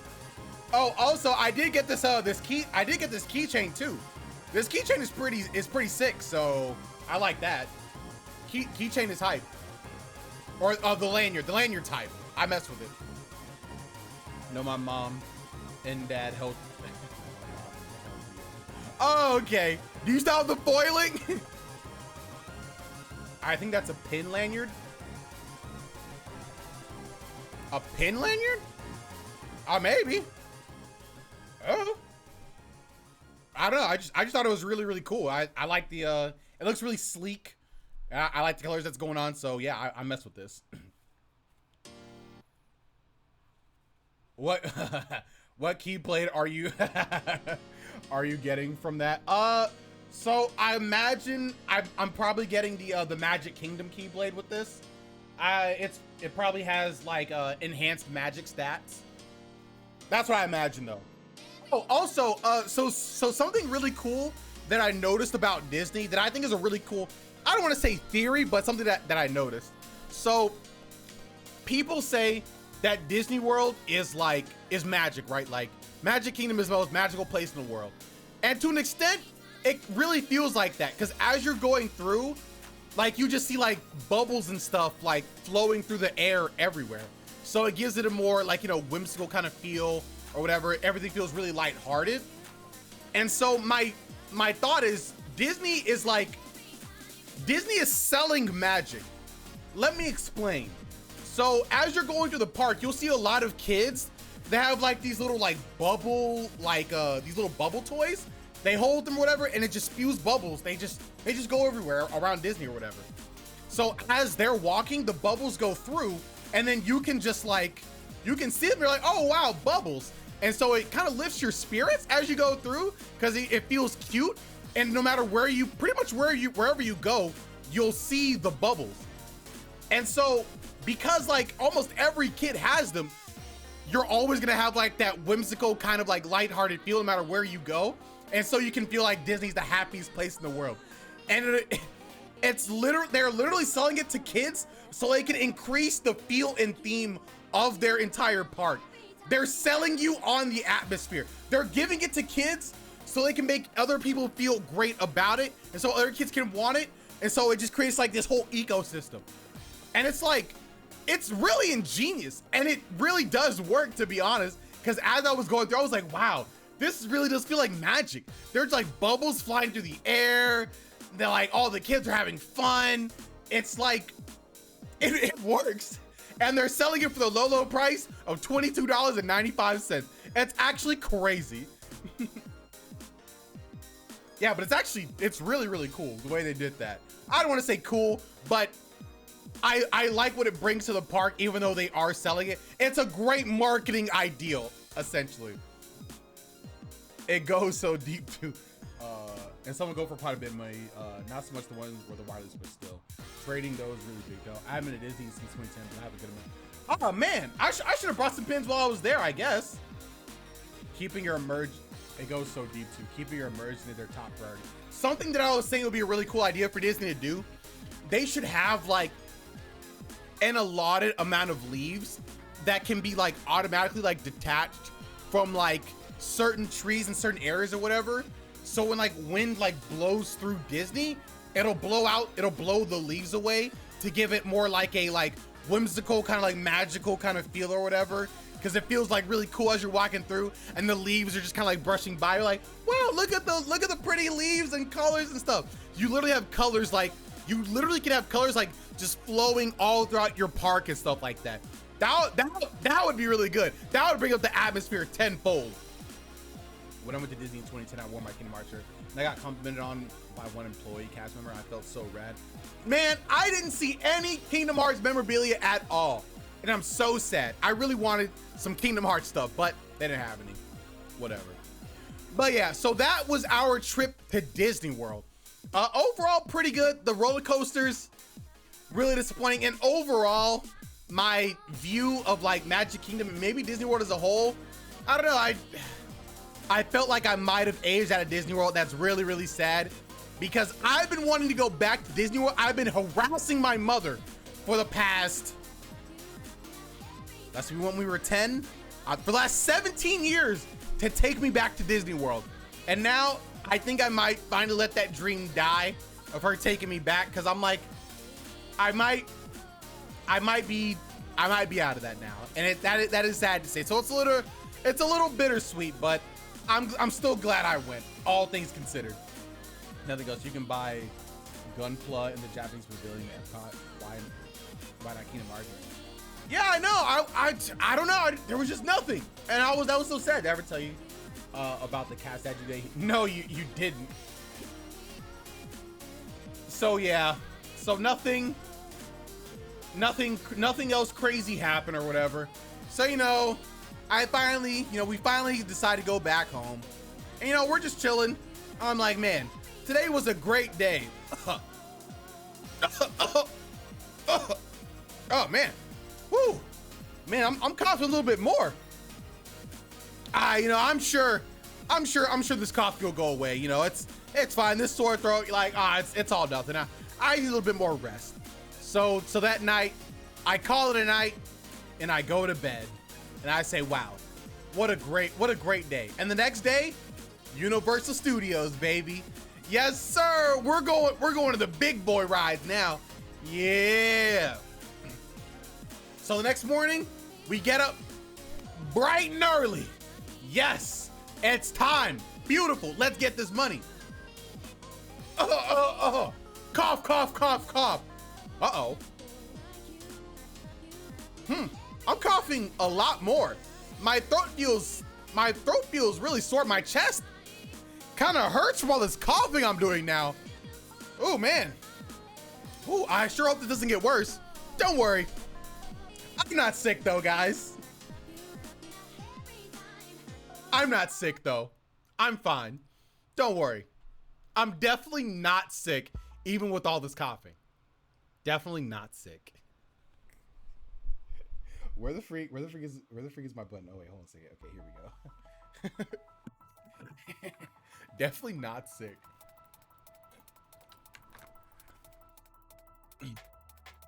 Oh wait, what is this?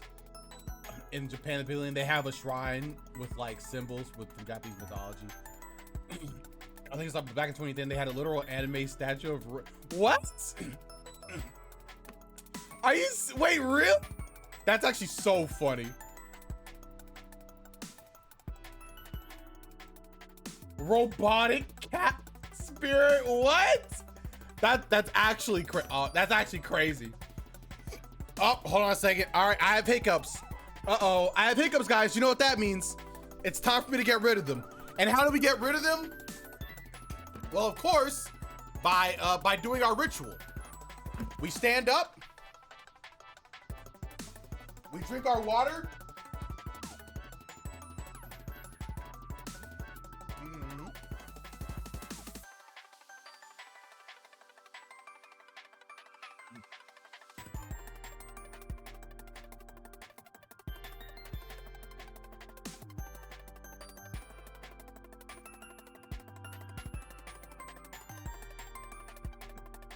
And like that, the hiccups are gone. Look at it, literally works like magic every single time. Oh my God, getting rid of the hiccups it's so easy. Oh my God. Truly the highlight of my Disney show. Eating a spoonful of peanut butter will knock those right out. Yeah, but peanut butter is disgusting, so that's a no-go for me. So yeah, so I finally, get up the next morning. We get our stuff together. I am coughing more now. That's concerning, but it's what we gotta do. So we go ahead and we head off to Universal Studios, and man, it takes a long time to actually get into Universal Studios because it's just a lot of walking. It's just a lot of walking, to be honest. And so we get there and we went to Adventure Park. Was your wife even remotely suspicious of your sick since she's gonna be a doctor? Was she suspicious? She was like, yeah, you're probably sick. And I was like, I think it's fine. And we just went on with our day. and so we got there and we went to Adventure Park. And my God, Adventure Park is fantastic, dog. It's because every nerd doctor I know just brushes things off as very clearly sickness or injury.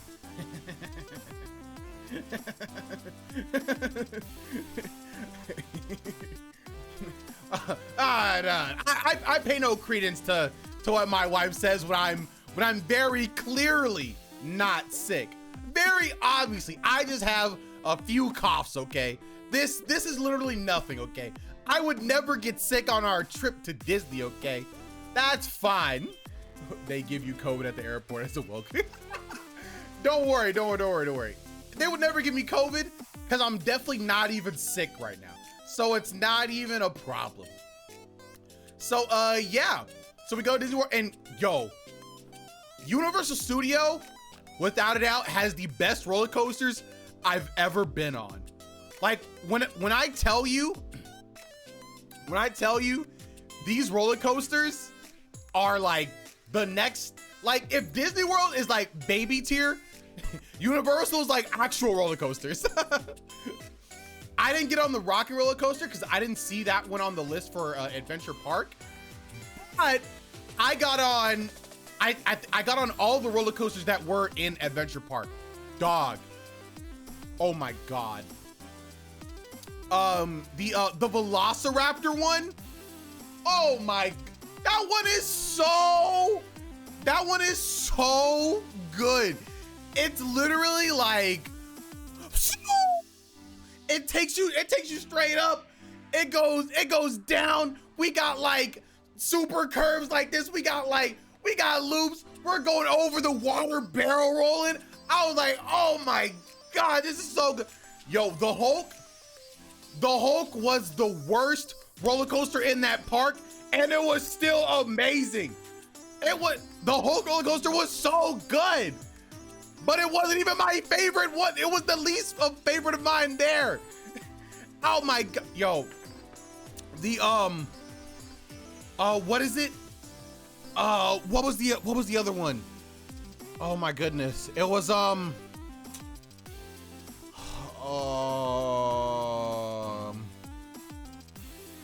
there was another roller coaster. What was it? Oh, I can't remember what it was. I can't remember the name of it. Let's see. Yo, Adam, I got on the Harry Potter one. Dog, the Harry Potter one was actually really, really good. It was actually so good, dog. So this is like a roller coaster type I've never been on. It looks like a motorbike, right?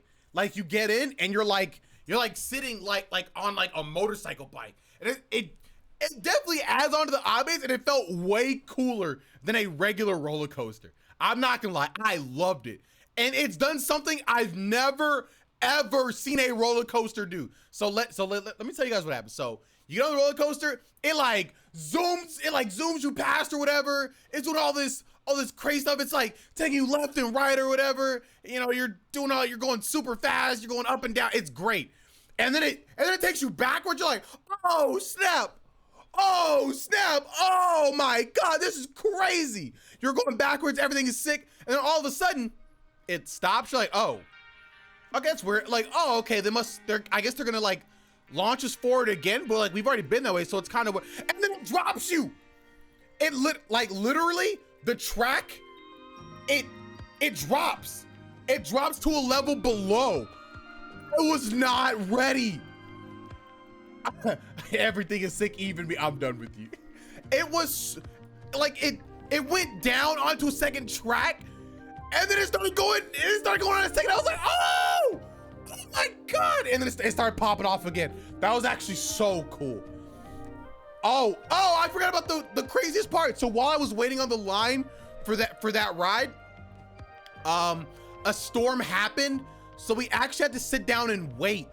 Like the line was not moving at all as a thunderstorm passed. So like everything was stopped. A whole bunch of people, we were not budging. We're like, we're not leaving. We're staying this whole time. I waited in line for 2 hours. For 2 hours until we finally made it up there. And to be honest, I think it was worth it. I think it was worth it. I think that wait was worth it. It was actually so good. The ride was actually so worth it. Oh yeah, I love that ride. That ride was actually amazing. That was like a 9 or 10 out of 10 ride. It was great. Super worth it. I thought you were gonna say it was gonna go backwards. I was ready to swoop in with like Diamondback from Tuesday. Oh no, oh yeah, Kenny, that, yeah. Come on. You thought I was gonna say that? You think I've been in front Tuesday on the Diamondback? Come on, I know about that. I think that's very, it's really new. I think that one's just like this year new, right? I could be wrong about that, but I know it's really new. So yeah, I rode every single roller coaster there. Also, we got on like all the experiences. Yo, their experiences there are actually really good. We got on the Spider-Man one. That one was really cool. We got on this like Godzilla, like King Kong one. This King Kong one, that one was really cool. I think there was a third one that we got on. That was also really good, but I can't remember that one. Diamondback and Silver Bullets are the best rides at Frontier City by far, though I haven't been in years at this point. Yeah, I need to go back to Frontier City soon. When I went there, this ride, it had two girls that went parallel with each other. Wait, really? Wait, that's actually really cool. You can see the homie days. You're like, hey, you going to that roller coaster? Like, we're going on. That's actually really cool. The other coaster riding around too. That's actually really cool. So yeah, so I definitely think I'm a Universal Park person now. I definitely think I prefer Universal Studios. Yeah, I think I'm a Universal Studios person. They got me. Universal has way better rides. It's not even close. It's way better. It doesn't have the magic, but God, is it way better. I also had a fast pass, so I was getting on whatever I wanted to get on, and I was having no issues, so that was great too. My customer said that Universal is actually really good for roller coasters. I absolutely recommend it. All the roller coasters I was on, nothing was below an 8. 7 was probably the lowest that they had. Nothing was below an 8 out of 10 for me. He doesn't like Disney though. I can see why. It doesn't surprise me. It really doesn't. Oh, also, I guess I should tell you guys. So while me and my wife, we were going on our adventure, like all the kids that were there and that also went to Disney, none of them like Disney. As a matter of fact, hold on. I have a first-hand testimonial. I'll be right back. Hold on, guys. We're about to get a guest star right now.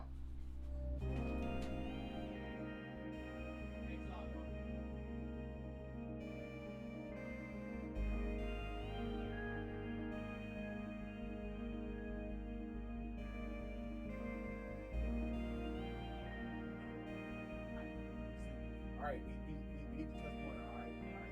So talk about your time at Disney.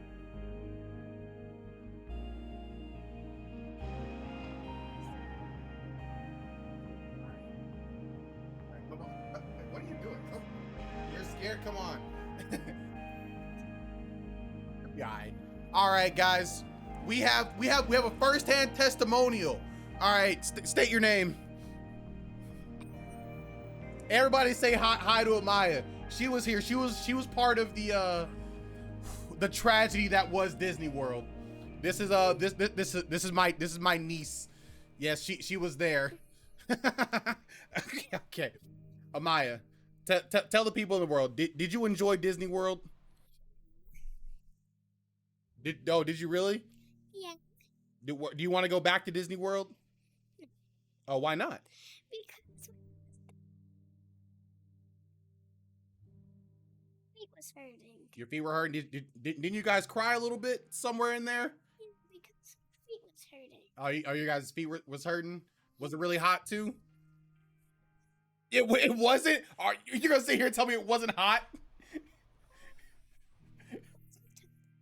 Why is your you were probably eating something? Yeah, all the people want to know if Disney World is the happiest place on earth. It's not. What? Why isn't it the happiest place on earth? Because bunch of hours or minutes, and then they make other people's feet hurt. How do they make other people's feet hurt? And they won't let us go home whenever we want to. That is true. You guys were there for a long time. Well, wait, did you get on any rides though? What did you guys get on? Do you remember? Nope. Was it at least a fun ride? It was too long. It was like 3 weeks ago.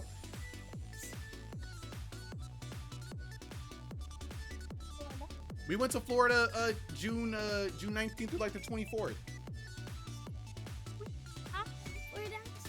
I was there too. No, you can't eat this. This is a souvenir.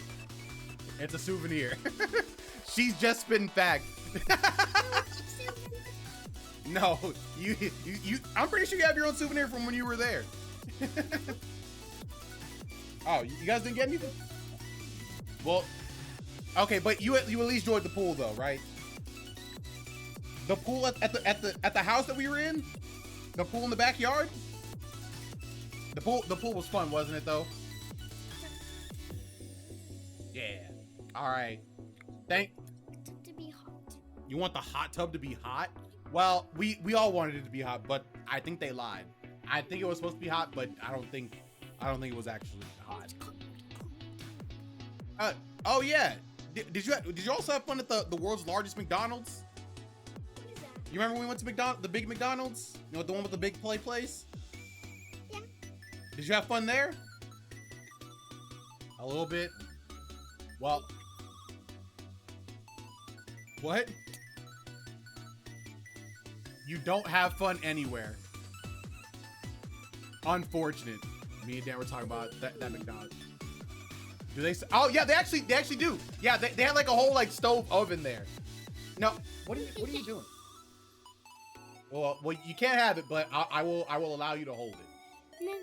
What do you mean no? Eating it. You absolutely cannot eat that. That is a souvenir from my childhood. Okay. What? What's a souvenir? A souvenir is something that you just hold, that you just have for a long time because it holds a memory in your heart. So for example, Why? Well, because I just brought it from downstairs. Isn't it downstairs last? It was downstairs. You just didn't see it. It was in my drawer. Remember a long time ago? Well, first of all, I said it was in my drawer. I didn't even say it was my closet. And you should be exploring anything in my room in the first place.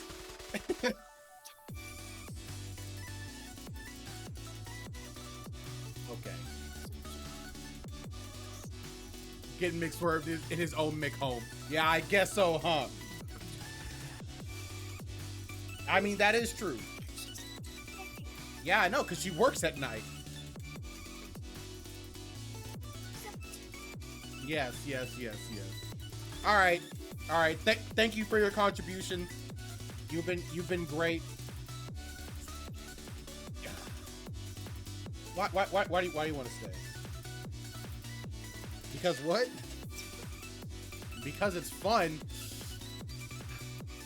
No, it's not hers. It's mine. Okay? No, this is mine. This how? No. All right, Ma. I'll tell you what.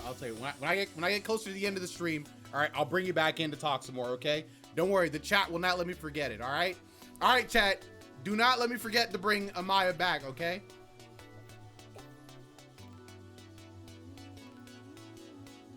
Well, I have to now. I have to now that you brought it up on stream. Okay?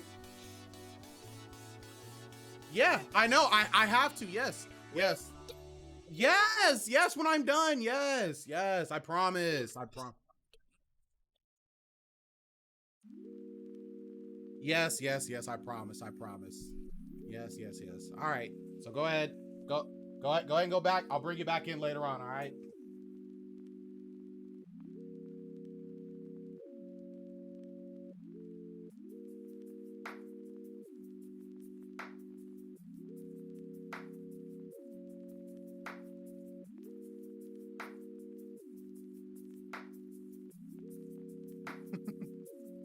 Ain't she adorable?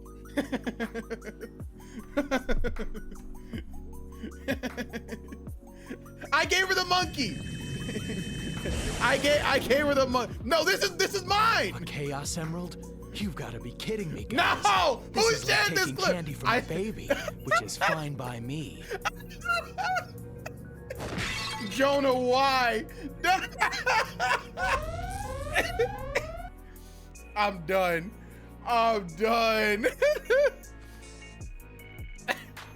Giving half the state COVID.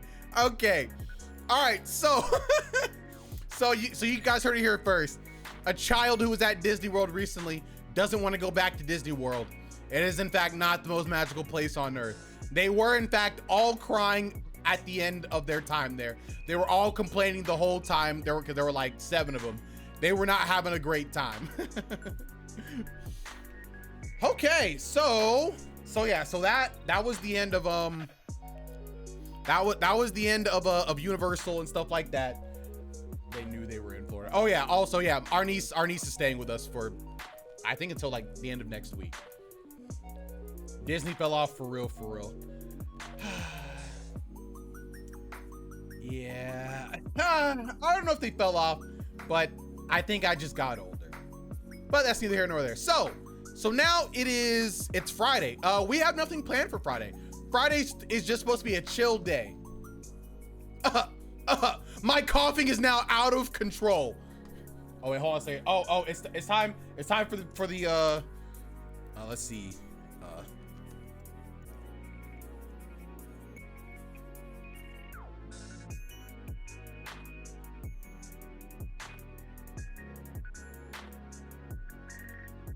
The sickness creeps in. So this actually hold on a second before I do that. I think actually, you know what? I think okay, you know, I'll keep it like this. Bro, you're already sick for 3 days. So, yes and no. So, this is when I started to think, okay, I think I'm sick. This is where my denial is like over. Or, you know, I'm like, okay, maybe I'm sick. I'm still in Florida. And, you know, my mindset is not quite there, you know? And, you know, it's been a while since like COVID was a thing, so we don't have any masks. And, you know, you kind of can't just find them easily anywhere. So we say freak it, and we just run it. we run it, baby. We just run it. We just run it. So we were like, all right, so today we are going to get like some good food. We're getting really good food or whatever. So, oh no, actually, no, wait, no, did we do that? Oh yes, I remember. So this day we decided to go to another breakfast place. This place is called, what was this place called? This place was called, it was like another breakfast. It was like another something place or whatever. This place also had very high reviews. Had very high reviews or whatever. And so I'm like, okay. Actually, no, hold on a second. Was this Thursday? No, never mind. This was Friday. Oh yes, we did. And so we went out to get breakfast. And this breakfast place, it was pretty nice. It was pretty cool. And you know, as I do, I say, all right, I gotta get the pancakes. So here's what I do. The waitress comes by, I was like, yeah, can I have your pancakes, and then can I just have like 2 extras or whatever? Or no, I say, can I have an extra pancake? And she kind of gives me a no, I didn't. She kind of gives me a weird look. Oh, also at this point, I've already started taking cough drops, so the coughs have kind of like suppressed, so it's whatever. Still not good, but you know, whatever. So I asked the waitress or whatever for an extra pancake, and she said, she kind of looks at me, she's like, do you want, wait, what? She was confused. I was like, yeah, can I have like an extra pancake or whatever? She's like, oh, okay. So she goes away. I was like, oh, that was weird or whatever. No, I'm sorry. I asked for 2 extra pancakes. And so she's not okay. And so she's like, that's weird. And so She comes back. When I tell you, oh wait, actually, I might have a picture of it. I might have a picture of it. Let me see.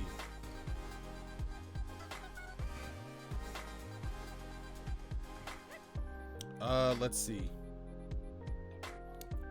Where is it? Is it in here? No, it's not that one. No, I thought I took a picture of it. Did I not? All right, never mind. I guess I did not. I thought I took a picture of the pancakes, but maybe it was somebody else who was sitting with us did. But when I tell you, it was the biggest pancake I've ever seen in my entire life. Like it was, they were like one pancake was like this big and like this thick. And I had 3 of them on my plate. I was immediately intimidated. I said, whoa, this is not what it looked like in this picture that I looked at on their menu. Dog, they were ginormous. I could only eat one pancake. I was like, oh no, this is too much. So I saved the rest for later knowing I was gonna eat them, but yeah. But that place was pretty good. Their pancakes, they were good pancakes. Nothing, it wasn't like anything crazy. They were very, very big, but they were good pancakes. So we're like, all right, cool. Yeah, you know what? I mess with that. I mess with those pancakes. Actually, you know what? You know what? We might have actually done that on Monday. We might have actually got those pancakes on Monday. Now that I think about it, because I think on Sunday we went to One Pancakes, and then yeah, actually, you know what? I think we got those pancakes on Monday, so before the sickness. But on Friday, you know what? I was tired of all these bad whatever place or whatever that they had in Florida. So I said, you know what? Freak it. I'm getting IHOP. I'm getting IHOP. So we went to Tried and True, and I just got some IHOP. And I gotta say, IHOP's pancakes do not miss. Oh my God, I was so happy to get those pancakes. They were amazing, delectable. The best pancakes I've ever had. Like, you know, because they're from IHOP, and all IHOP pancakes are amazing. And yes, I was happy and I was satisfied. Yes. Thank you. So I'm very glad I went to IHOP in Florida. It was great. All right, so yeah, we did all that stuff. It was all a fun time. We later on that night we went to a really fancy steak place. It was really, really good. It was like inside of a hotel, but it was very ambient. It was great. So that was super duper cool. Yeah. So after that, we rested, and then on Saturday morning we finally left Florida. My only regret, I didn't go back to Union Park to get another churro. That is my only regret, because that churro was in fact the best churro I've ever had in my life, and I really wish I would have gone back to get another one, to be honest with you. But that's neither here nor there. So yeah, we went ahead and we flew back. So I will say, in my defense, when I was going back to fly, I did ask like one of the people like at the airport for a for a mask, but they didn't have one. What can you do? They didn't have one. I couldn't do anything about that. So yeah, so we got home and everything was fine. There were no issues when we got back to the house, except now that we're home, it's finally time. R2.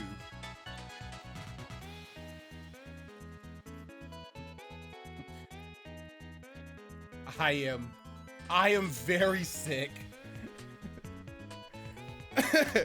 I am full blown absolutely sick.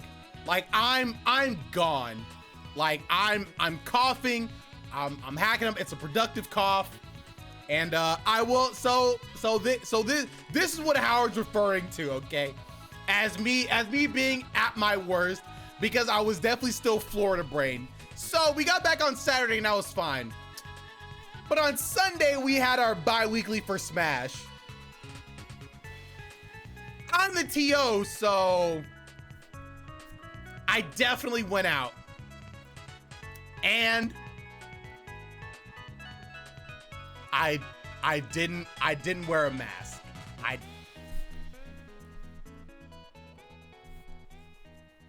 I am for shamed. I am for shamed. I did in fact really mess up on that one. I can't deny it. I was Florida brained. I didn't have a mask. And I was like, yeah, I'm still fine and stuff like that. And definitely not my finest moment. But hey, I still won the weekly though. So that's pretty sick, all things considered, right? Now, as bad as that is, okay? As bad as that is, the person that was fighting in grand finals was also very, very sick. We literally fought in grand finals. He was sick. The only difference between us, he was wearing a mask. That was the only difference. We were literally coughing as we were talking, okay? All right. So yeah, that might have been, that one was on me, okay? That one was on me. I will admit that was a bad thing on me. But yeah, after that, whenever I went places, I did in fact have a mask, okay? You're the one at the top wiping out everyone below them. No, I'm not, okay? Okay, no, I was not. But now, things are definitely getting worse, at least for me now. Cause it's been about, so at this point, it's been about, I started getting sick on the Wednesday, Thursday, Friday, Saturday, Sunday. It's been about 5 days. I've been sick. I've had a cough for about 3.5 days. So I'm like, okay, I've been sick for a little bit. Okay, that might be a problem, but now it's getting worse. So, did you know that? Yes, I do know. Yes, both players must shake hands. Yes. So you just wrote out the say, well, Sydney, I was definitely trying. So, yeah, when I got back, I was still really sick, and I was coughing and hacking and all that fun stuff. So I was waiting out throughout the whole weekend. I'm not gonna lie, I was definitely getting worse and worse. I was coughing so much, my chest was, maybe it was inflamed internally. It started to hurt like, it started to hurt like a decent bit. It definitely started to hurt. You never once thought of testing. I definitely did think of testing, but I was pretty much isolated after that tournament experience. So I was like, it'll go away and it'll subside like it's supposed to. It did not. It did not subside or whatever. I was talking to my wife about it. And she was like, we'll continue to monitor it because right now it was not, when we got back, it was not a whatchamacallit. It was not a kind of like sickness, I guess, to where she felt like I needed to go to the hospital at all or anything like that. It didn't seem like I had anything crazy at the time. So we were like, all right, so if this is still going on by like Sunday or whatever, then, you know, we'll go to the hospital, because it would have been, you know, over the allotted days or whatever. So, you know, so I am sick. I'm coughing so much. I'm coughing. If you already committed the crime by going to an event, it was already, it already happened. So yeah, so I was coughing, my chest is hurting. I had a productive cough. So that means that I was producing like a mucus or whatever whenever I was coughing. So it was definitely pretty rough. I just had like a perpetual headache because I was coughing so much. And I was like, oh, this sucks. I was eating like 20, 30 like cough drops a day. Like legitimately, I was eating like 20 cough drops a day. Like that's not even a joke. Like legitimately, it was actually so crazy. So yeah, here I am at home. I am just bedridden, stuff like that. And eventually, you know, it gets to the weekend, and Dorito was like, all right, yeah, it's about time we go. So we went to a hospital. We went to an urgent care, and you know, I got some testing and stuff done, and they were like, okay, no, you don't have COVID. You don't have you don't have the flu. So no, it was confirmed. I did not have COVID and I did not have the flu. Okay, so your boy was clean on that front, but they did say that it was likely some kind of bronchitis. So they gave me some medicine. They gave me like some antibiotic medication and something else. No, they get it was like some kind of like steroid or whatever. I guess it was like to help with the pain I was feeling in my chest. So I took those for a lot amount of time, and yeah, I was still coughing a good bit while I was taking the medicine. I was still feeling pretty bad. As you guys can see, my cough is not like 100% gone, but it's pretty much gone. Before, I wasn't even able to like talk without coughing. Like I just could not do it. Now I only like start to cough like a little bit whenever I laugh. If I laugh, then I'll start coughing. It becomes a lot. He played Smash. Yeah, that is true. And I made sure to make him feel bad. And so yeah, that's when I was, you know, saying like, oh yeah, you know, I can't stream. And so yeah, so eventually I got the medicine, and you know, I was starting to feel better. Everything was starting to, you know, starting to work itself out. I was like, okay, I'm feeling a little bit better. Maybe I can stream. Until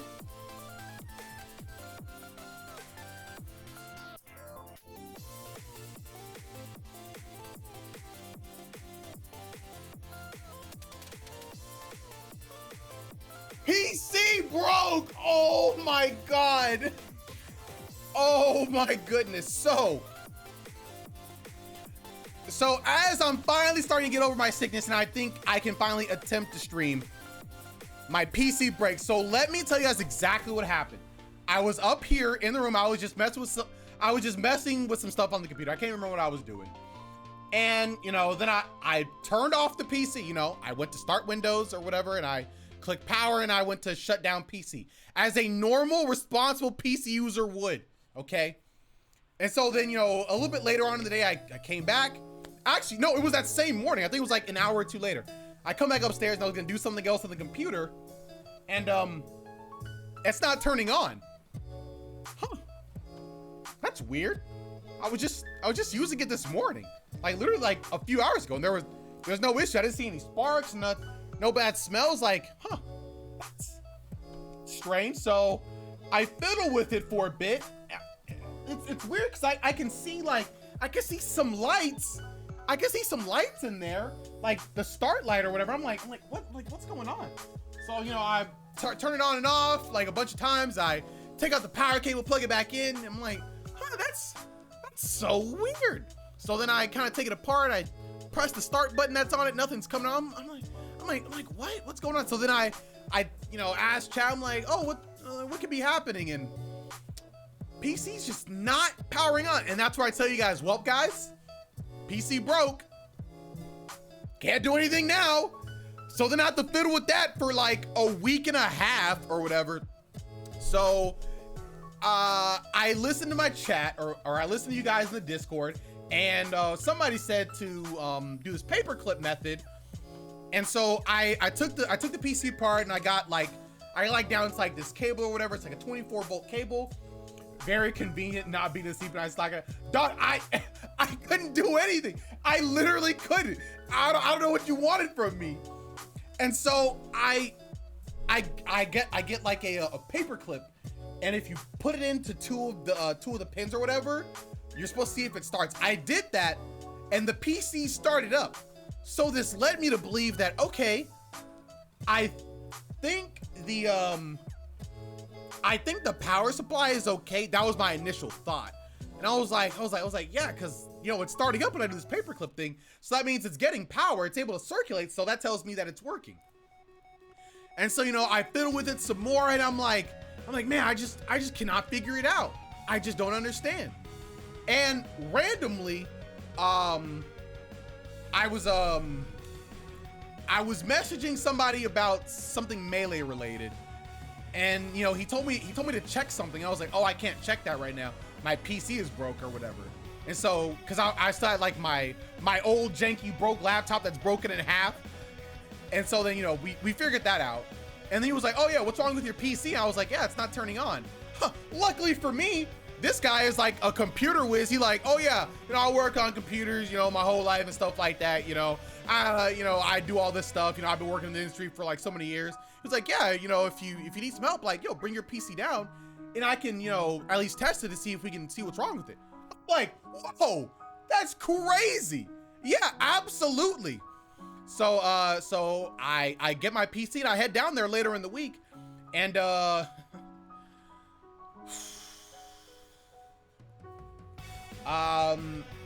we figure out what the issue is. The issue was the power supply, but we figured it, yes, with my mask, yes. But figuring that out did not come without a cost. I wonder if I can actually show you guys what happened. So my PC, it did suffer a small casualty. So as you guys know, PCs have like, you know, they have like panels or whatever, right? So you can't, you know, go inside or whatever. But I unfortunately have failed, and yeah, we definitely broke the front panel of the PC as I was getting it fixed, and I'm so angry.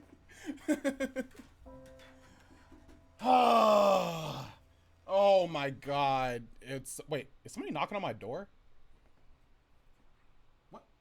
This little girl's knocking on my door right now, and she just she just put something through this door. Hold on a second. Hold on.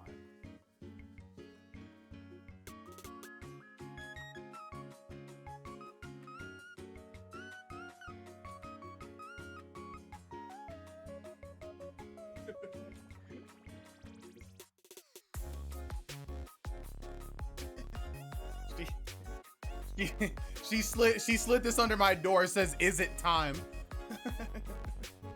She slid this under the door right now. It's so adorable.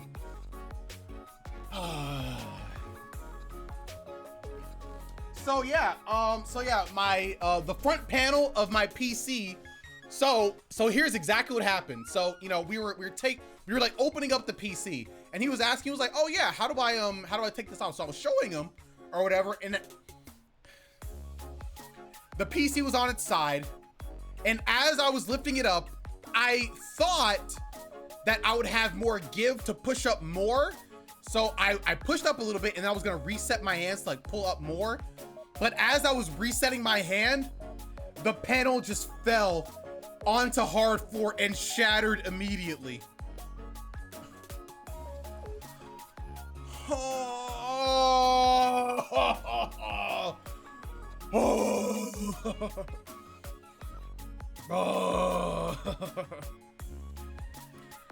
Oh my god. It instantly shattered. Like, there was no like, oh, is it gonna survive? No, it just shattered. So now I have to buy another panel from AliExpress, and it's gonna be like $80 to get it. So, gone, reduced to atoms. Yes, literally reduced to atoms. So does this mean that you just have heat coming out from an own part of your PC? Yeah, basically, yep. It's just coming straight out. Yep. There was no front panel there, as you saw. It is gone. Finito. Done. Reduced to atoms. So yeah, so that front panel's gone. But while I was there, we did figure out that the power supply was the issue. So I went ahead and I bought a power supply. There was a little, you know, delay in getting it, I guess, or whatever. But I got it and put it in, and it obviously it works. It's modular now, so it makes it easier, because check out this monstrosity.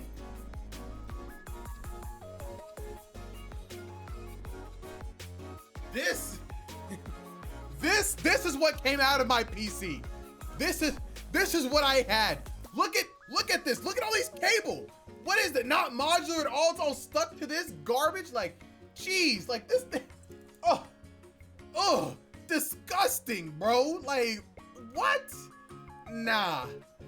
So we got something good now. Okay, we got a Corsair power supply. We got something. Oh, I have the box right here. This is the let's see. The RME series, RME 1000, fully modular ATX power supply. Corsair. Ooh, very nice. Don't you love cable management? I sure do love cable management. Yes, I do. It's my favorite. It's definitely not cable managed in there, if I'm gonna keep it a band right now. Looks like Nemesis. So this power supply that I just showed is it's an Apeva. It's an Apeva. Very bad. Would not recommend. Typical pre-built cheap PSU. So, you know, Jonah, the funny thing is, it's a pre-built, but I picked all the parts. So I picked that part. It was me. I made the bad decision. It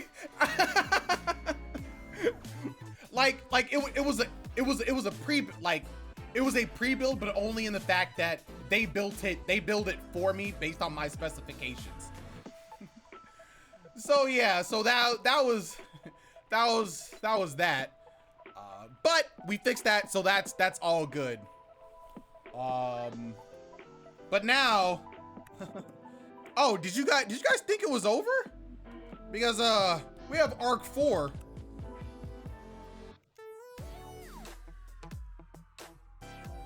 The smoking car.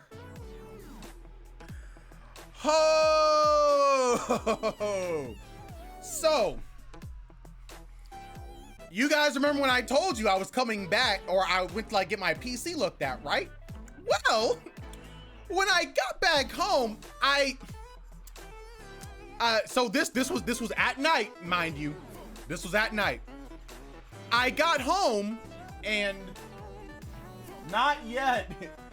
And I noticed something coming from the hood of my car. I was like, what is that? Like, what's going on? And I get out and there's smoke coming from the hood of my car. What do you mean there's smoke coming from the hood of my car? What do you mean? So my first thought is, oh, okay, you know what? This right here, hey, this is a one-time thing, baby. This would never happen again. Like, hey, this is just like a weird anomaly, you know? Like, you know, companies just smoke sometimes for no reason, you know? It just happens, you know? So I was like, you know what? That's fine. So I go inside, and then, you know, another day I drove it, and it was, when I got back home, my wife, she saw it, so she was looking outside of her from the kitchen window, and I was like, man, it's smoking really bad. And when I got inside, my wife was like, wow, the car's smoking a lot worse than you said it was. I was like, okay, it was not bad, it was not this bad before, because it was actually worse this time. They really don't just do that sometimes. Jonah, yeah. Sometimes they do. Sometimes they just smoke, you know. So then, you know, I was talking to my wife. She was like, "You need to take that car," and I was like, "All right, yeah, you're right." All right, yeah, that's fine. So, I I call up, the Acura car dealership or whatever, and I was like, all right, yeah. I set up an appointment and I go in on, I think it was like a Monday. No, it was a weekend. So I have to drive the car there, mind you. So we go on like a Saturday or whatever. I drive the car up there. And then yeah, I leave it up there. So, bro. Oh wait, hold on a second. Wait, let me see if I can find it. Hold on 1 second. I'm gonna show you guys exactly what they were going to charge us. I'll be right back. I gotta look for it though. Hold on 1 second. I'll be back.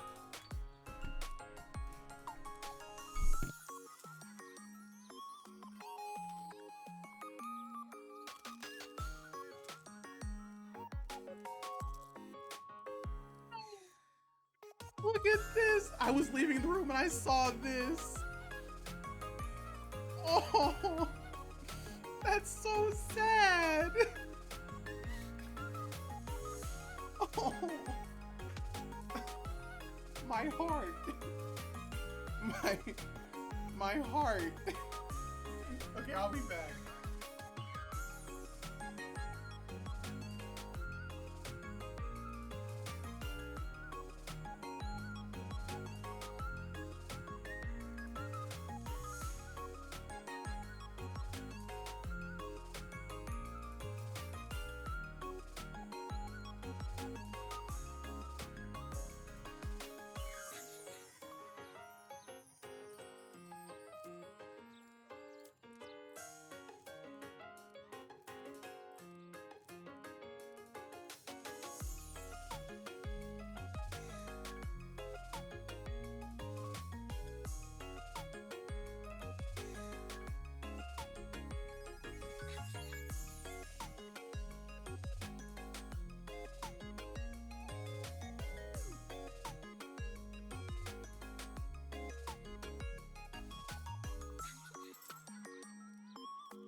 I don't have it, but so the Acura people, they gave me this piece of paper and they were telling me prices. Dog, they said with everything that was wrong with my car, it would take $15,000 to fix. Just to fix the whatchamacallit issue alone, like the smoking issue, they said it was gonna cost like, I think 5,000 or something crazy like that. I was like, hey, yo, just give me the just give me the oil change and change the filter, I guess. Cause I definitely don't have the money to pay for all that extra stuff. So needless to say, we did not get the car repaired there, but we got an oil change and our filters changed, and they even washed the Acura, and it looked real nice. So we drove the car home. When you notice, when we got home, it was smoking. So that was cool. And so then me and my wife, we had to brainstorm. We're like, okay, what are we gonna do now? We could either take it to another place to see if we can get a another opinion for a cheaper price, or we can start looking for more cars to buy, even though we don't want to take on any more like loan payments or car payments or anything like that, because all of our cars are paid off right now. We don't want to incur, but if the Acura's out of commission, we kind of have to. So we talk about it for a bit, and we start looking for other cars. We see a whole lot of good deals, and then we say, well, you know what? Let's also see if we can get the Acura fixed somewhere else, because if it can get fixed somewhere else, then I think that would be the best thing to do. So we were like, okay, cool. So I get she finds another place, and I go ahead and I take it up there. and stuff like that. Let's see, what was it? So yeah, we find a place, and I'm able to take it up there, and yeah. Oh, yo, so this was the worst time that it's ever smoked since I've seen this issue.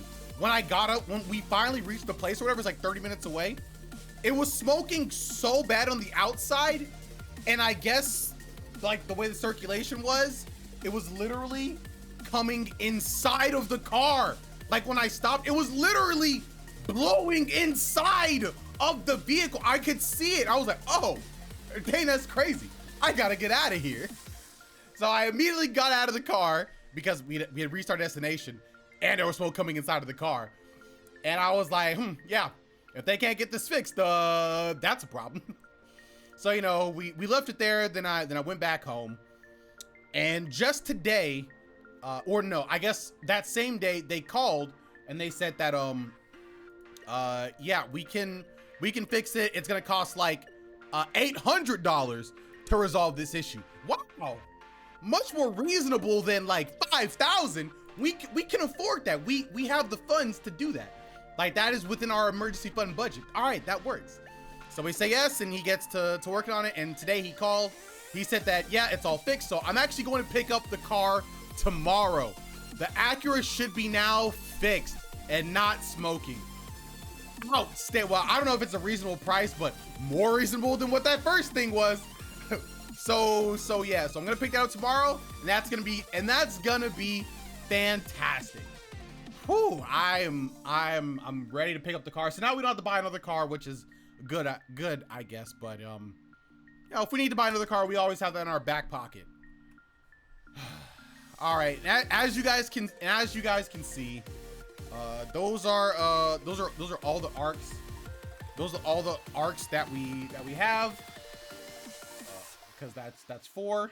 So yeah, so that was my no good terrible. Wait, hold on a second. Wait, what's that? Wait, what is that? Wait, hold on a second. Enhance. Arc 5, the dog. Oh no, it never ends. Oh my god.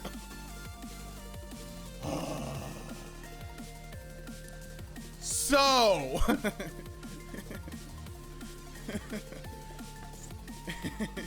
it can't end like this.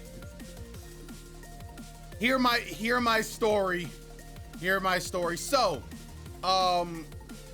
what started off everything? So Wizard was oh yeah. So if you guys remember last time, I told you guys that that Wizard had escaped one day, and so we were like, okay, we're gonna make sure that like if this happens again, we'll be able to like actually like, you know, find him. So we're gonna get him microchipped. And so when we get him microchipped, everything will be fine. So if something happens, we'll be able to find him.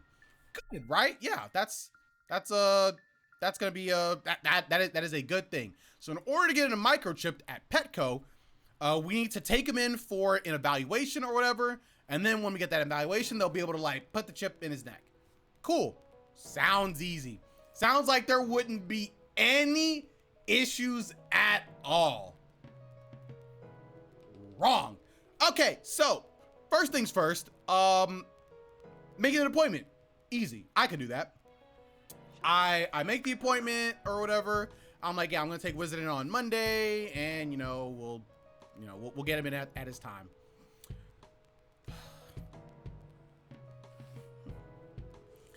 Oh, this was honestly the roughest part. So recently, mother-in-law, that's whose dog it is or whatever. She got like a like a carrying case or whatever. So his head can like poke out or whatever. It's just, you put him in and his head can like poke out of it. Okay, look, yeah, it looks really cute. I had him in there, before we left. Everything was adorable about it. And looked good. Yeah, it had no issues. I was like, oh, okay, yeah, this is great, because his other carry case is like a little bigger. It's more sturdy, but like it doesn't look as cute, but it works. It's fine.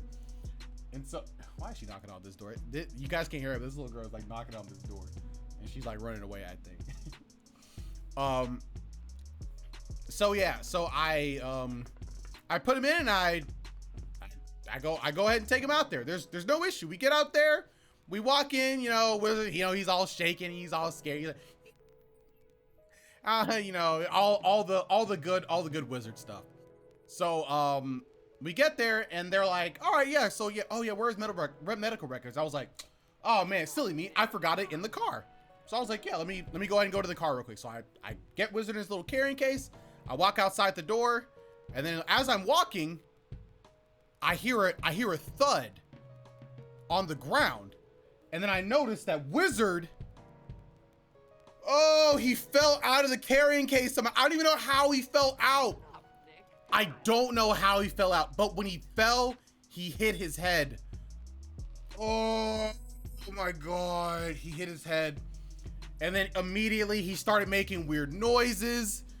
He was like, he kind of sounded like he was like growling kind of. He started like, you know, doing this. His head was like going back and stuff. I picked him up. I was like, hey, he wasn't like super responsive. He was kind of like super dazed and stuff like that. And I was like, oh, so I slightly panicked. Luckily, I am literally a foot out of a veterinary office. So I stepped back in and I'm like, hey, my dog, he just fell out of his little carrying case and he's not okay. The person at the front, she's like, okay, yeah, don't worry about those medical records. We're gonna go ahead and get you right back there. So I take him back or whatever. I'm holding him. He's really, really stiff, like in my arms. Like he's like barely moving, but he's like keeping his legs extended. He's still kind of making like a weird noise or whatever. His tongue is out. And I'm like, oh no. So I lay him on the ground, you know, just to, you know, get like a better position for him. And I'm trying to keep him calm. He's like, you know, he's just kind of like making like weird movements, weird noises. And I'm like, I'm very nervous, but I'm at least happy I'm in a veterinary office. And so yeah, now would be a bad time, I guess. So the doctor comes in or whatever. She's like, yeah, we'll get him looked at. I don't like the way he's looking right now. So they take him away and they like, you know, they take him back and stuff like that. And so I'm like waiting in a room and stuff like that, waiting for them to come back. Luckily, I'm happy to report, they came back and Wizard was fine. He had, I guess he had like regained his like senses and stuff like that. You know, he was more scared than anything. They were like, yeah, you know, he seems to be doing fine now. You know, this and that and stuff like that. He was panning really hard, but that makes sense. It was like a very stressful situation for him. So, you know, I take him in my lap, you know, I'm like, oh, okay, you know, that's good. And then the doctor was saying like, oh yeah, you know, I think we should wait on getting the microchip, you know. I think he'll be, you know, I don't want to put any more stressful situations on him and stuff like that. You know, this has already been like, you know, a stressful situation. I checked him out in the back, so he would be fine to come back. So I was like, yeah, that's totally understandable. So yeah, everything seemed good. But then I started noticing a smell, and I was like, man, what is that smell? And they were like, oh yeah, he pooped. I already had him in my lap. Oh, he pooped. They're like, oh, don't worry, we cleaned him up. I can definitely still smell something though. I like lightly lift up his tail. There's definitely still poop there. I look down at my shorts. Luckily, there's not like big, you know, a super huge glob or a huge stain or anything. There's definitely little streaks on it. So I'm like,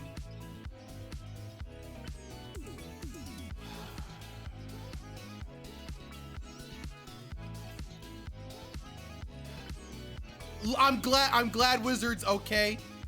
I wish they kind of would have told me a little bit earlier so I could at least like set him down in a little carrying case or whatever so I don't get poop on me. But you know, it's whatever, I guess. No. The pooping is fine. I'm saying I wish they would have told me that when he came in so I could set him down in his little carrying case instead of immediately putting him in my lap, you know? You know? You know, I understand the poop. Just wish it wasn't on me, you know? But whatever. So I get him in the car or whatever. We leave and I take him home and I immediately take him to the bath. Immediately. Like it's frame one. I walk in the house straight to the bath. And I start, you know, getting the water ready and stuff like that. I'm like, all right, yeah, it's time to give Wizard a little bath or whatever. So I start giving him a bath and man, Wizard, you have a lot of fleas on you, man. So I guess this whole time I just never realized that he might have been scratching a whole lot. Like, I guess I just never seen him do it a lot or whatever. And I was watching him, I just noticed a lot of fleas. Like he had a lot of fleas. I was washing his stomach and stuff, and like you could tell where they had been biting him, and like in the water you could see like little streams of what looks to be like, I guess, like residues of like blood, I guess, in the water. Like it wasn't like the water was like bleeding red or whatever, but it was like, it's like definitely like little like residue washes of it. So I'm like, oh no. So I got the Dawn dish soap and I start going in. I start giving this man the bath of a lifetime. I'm going in immediately. I'm wash. I do what I think is a pretty good job of washing him. You know, I got all the poop off of him, and I got all the and I got what I thought to be all the fleas off of him. So I'm like, all right, cool. So I, you know, eventually it was like an hour and a half of the bath. I take him out, you know, I dry him off and stuff like that. And I noticed that he scratched immediately as he got out, and I was like, that's strange. So then I said, oh man, he might still have like a few fleas, so let me go ahead and order some flea shampoo. So I ordered some flea shampoo or whatever. Yeah, you know, this is something that I'm learning. And so yeah, I got some flea, like, you know, soap or whatever like that.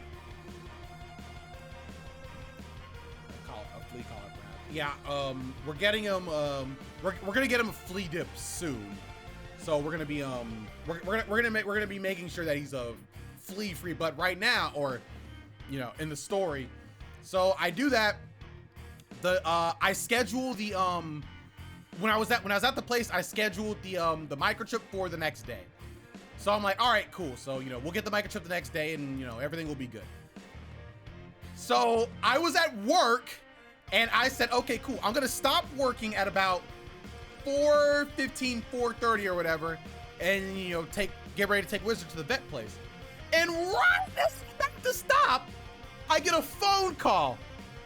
And so I have two choices. I could either think, okay, I could either ignore this phone call, even though technically I'm still supposed to be working, but there's gonna be a missed call ID on everybody's phone, so they'll know that I didn't answer it, and they'll be like, why didn't he answer it? He's supposed to be working. So I'm like, okay, I'll answer it. I think I'll be fine. Unfortunately for your boy, this was not the time to answer the phone, because this was a customer whose hair was on fire. So I had to give special care to them. When I tried to get off the phone, they hit me with the, I mean, I really have these samples that I really need to run and stuff. And I'm like, oh. So I'm like, okay, I have one more thing we can try. So we go through this whole thing. At this point, when I'm done with the customer, it's about 4:59. It takes about 17 to 18 minutes to get there. The appointment is at 5:15.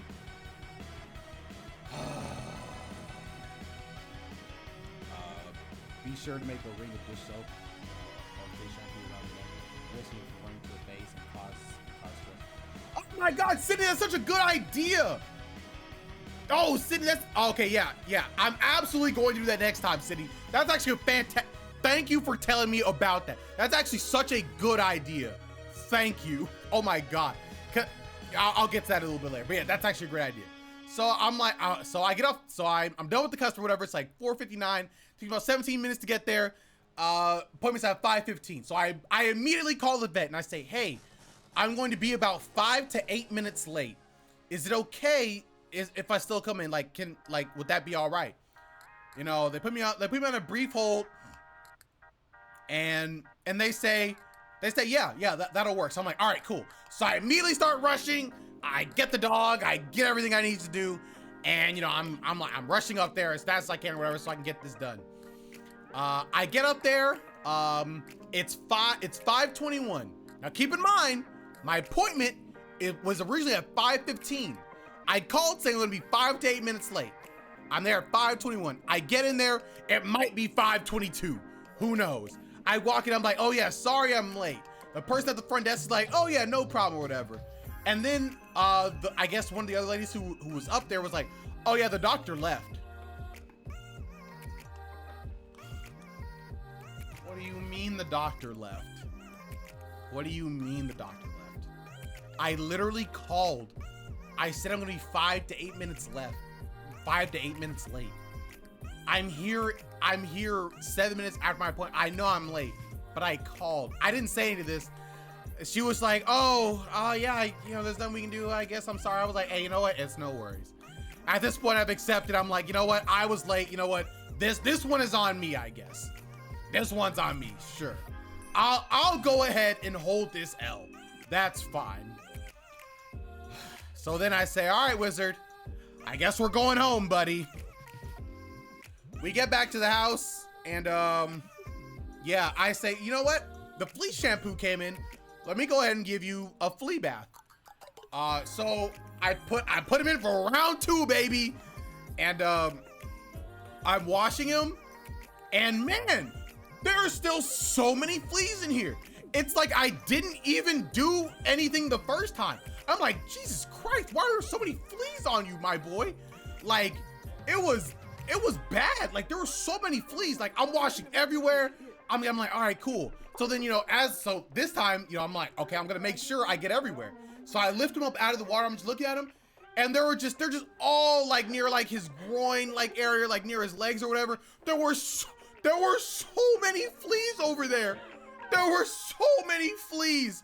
And I'm like, oh, y'all thought you were gonna escape me? Absolutely not. I put the dog back into the water and we're rinsing for round 2, baby. So I'm getting everywhere. I'm getting all in his head, all around his eyes. The dog does not like it. He's like walking around, he's like turning and stuff like this. It's very annoying, but I get it. I understand. It's not very pleasant. But I'm getting everywhere. I'm getting under his neck. I'm getting around his ears. I'm like, okay, yeah, we got him. We got him this time. And so I'm like, all right, cool. So I take him out of the water. I'm like, all right, cool. Yeah, we got it. We got everywhere. And then as I'm drying him off, I'm like, hey, wait a second. This spot on you looks kind of more dry than it should. Wizard's fur is like, I guess, super hydrophobic or whatever, because even though all of the water or whatever was like going over it or whatever, whenever, I dried off the top portion, the water never got down to that other layer, like near his hind legs. So I looked in the fur, there were fleas. They're like, nah, we're not done, dog. We gotta go back in. I know he hated me. I had to draw more water. I put him back in for round 3, and I made sure to get every inch of this dog's body. He is simply too much of a poof, yes. But this time I made sure I got in every crevice of this dog's body. I got his tail. I got everywhere around his ear. I got a little bit inside of his ear. I got around his nose. I got around his mouth. I got around his eyelids. I was not stopping until I got everywhere. So this time, I think I did really, really good. I didn't see any noticeable fleas or anything this time. So I took him out, I dried him off, and he was good. This dog has had 2 baths in 2 days. I know he hates me. I know for a fact this dog hates me. So then, finally, the next day, I go in to the, get this, guys. I go in the next day or whatever. This time, I'm not late to his appointment. They see him, so I have Wizard in his little carrying case. And so, I have him in there and the doctor comes out. She's like, oh, I'll take him. And I was like, oh, do you want me to take him out? It might be. She was like, leave him in there. It's fine. I was like, oh, okay. And so I was like, be careful. He might poop or whatever. They're like, it's not the first time today. I'm like, all right, cool. So, they take him to the back and then they come back really quickly, actually. They come back in like 3 minutes. And they're like, oh, it looks like your dog already has a microchip. Huh? That's news to me. He has a microchip. Huh? So it turns out that he apparently already had one. We don't know. Literally nobody knows when he got it. Like even the mother-in-law, she doesn't know when he got it. He just has it, I guess. It just exists. And so then they gave me like the number or whatever and the website or whatever to activate the chip because it wasn't activated. So then let's recap. So the reason why I was taking Wizard in the first place was to get this microchip. In order to get a microchip, they had to actually evaluate him. That evaluation cost $57. Also, I dropped him while he was there, so that sucked. And then I was late one day, and then even though they said I could still come in, I couldn't come in because the doctor left. And so now that I'm finally there, ready to get the microchip, he already has one. So that is 3 days worth of stuff. That was completely useless all in the end. So I essentially wasted $57 for them to tell me that he had a microchip already. Oh well, what can you do? That one doctor just said nah. Yeah, I guess so. I guess they just said nah. So I took him home. Oh wait, I forgot. While he was in his carrying case, he pooped. He pooped in his carrying case. Lucky me, right? Lucky me. You guys know what that means. It's time for Wizard Bath number 3, baby. That is true, Kennedy. That is absolutely true. Yeah, so it was not useless. Cause now it's time for flea bath number 3. So I take him in, and noticeably there aren't a whole lot of fleas this time. There's still some, but this time I go even harder on him. I rub him down. I lather him all the way down once. I rinse him off. I get more globs. Lather 2 everywhere. All in his eyes, everywhere. I do it again. Lather 3. Boom. I go in. Everywhere. The dog hates me. This was a 2-hour flea bath. 2 hours. I got everywhere. There was no flea that was surviving me. I even got like little flea combs or whatever to help get them out. They suck. I don't know how they work. Doesn't matter. I worked to the bone on that dog. And I'm pretty sure I eviscerated every flea who exists on the dog. I'm gonna go back in this weekend to try and make sure that, no, I'm sorry. I'm taking him in for a flea bath. That's what I'm doing. So, and then we're gonna, I guess I'll see about a flea collar too. I definitely, the problem's already pretty bad. You mean number, yeah. Oh yeah, number 4. Yeah, you're right. It's okay. He's just stressed. He could poop a little. He went to 3 vet. Yeah, he did. Yeah, I saw. I'm not mad at him. I'm more mad at the vet for just saying, yeah, it's fine. It's whatever. It's fine. So I gave him another bath, and it was done. It was finally done. The dog is finally okay until I get him this flea dip. Whew. All right. And that's it. I think that is, I bet he's insanely soft. Oh wait, hold on 1 second. I'll be right back. Hold on.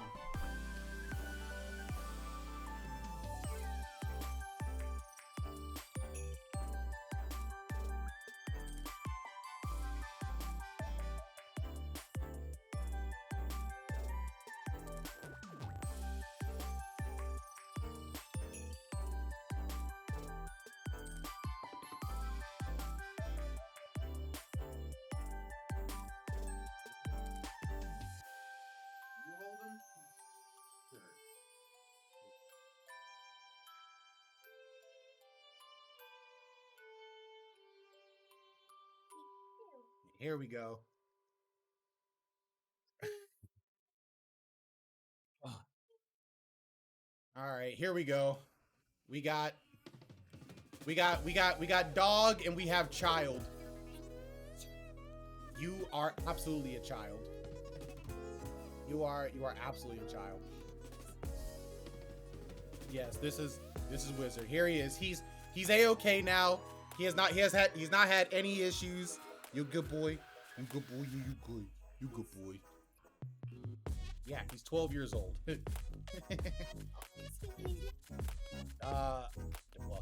he is 12, so. Or, I mean, I guess we look in dog years. Okay. Oh, wait, did you guys see it? She said I didn't respond to this. I'm sorry. Give Wizard my dog a treat. All right. Hold on a second. All right. Here you go. My entertain chat. Here you go. All right, guys. Here's your entertainment. Go ahead and talk to chat. This wizard, he is the best dog in the world. I hope you really like this a lot. If you don't, I won't make any more videos in this world. Bye bye. Not bye bye, but just I love wizard. You really want to see? No wizard. Yeah, wizard. Wizard. Wizard wants a treat. There he is. Wizard. I don't think he knows how to eat a treat like that. Yeah, he knows how to eat the treat the other way.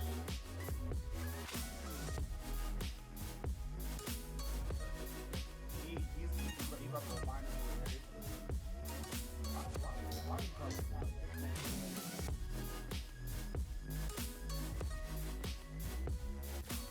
No, he's not done. Because that's just what he does. He's probably eating. Yeah, he's eating it right now.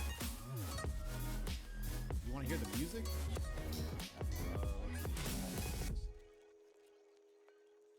No. There's. Well, because look, you see all these people in here. These are the people that are talking. Yeah, I know. To come for me to cry. What? Again. How will they remind you? What do you mean? How did they say to remind you to remind me? Don't worry. They didn't have to remind me. I already knew. So, you know, I made sure to remember to bring you in. What are you doing? Nothing?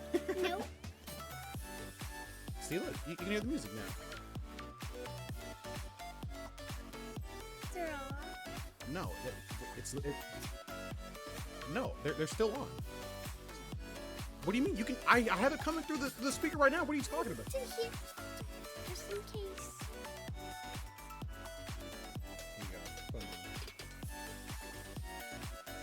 There we go. All right, we have it. Same. What do you mean it's not the same? Yes, it is. Sweeter. It's in what way? I mean, it sounds nicer because it's headphones. So yeah. That's actually a great. Oh, here he is.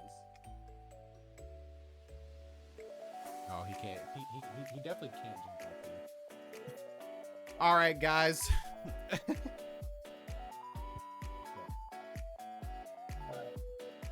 Perfect. Thank you. I did.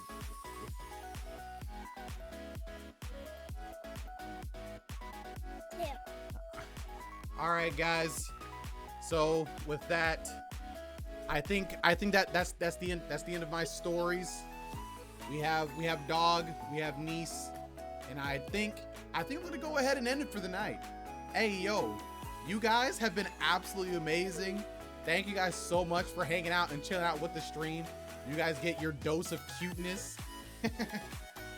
Look at the boy, look at the boy. Make sure to stay tuned for our the ending song because I just think it's very cool. And yeah, I almost forgot. Hey Adam. Uh-oh. So you guys remember about the PS5, right? Oh, would you look at that? It's back, baby. PS5 is back. You know what that means, Adam.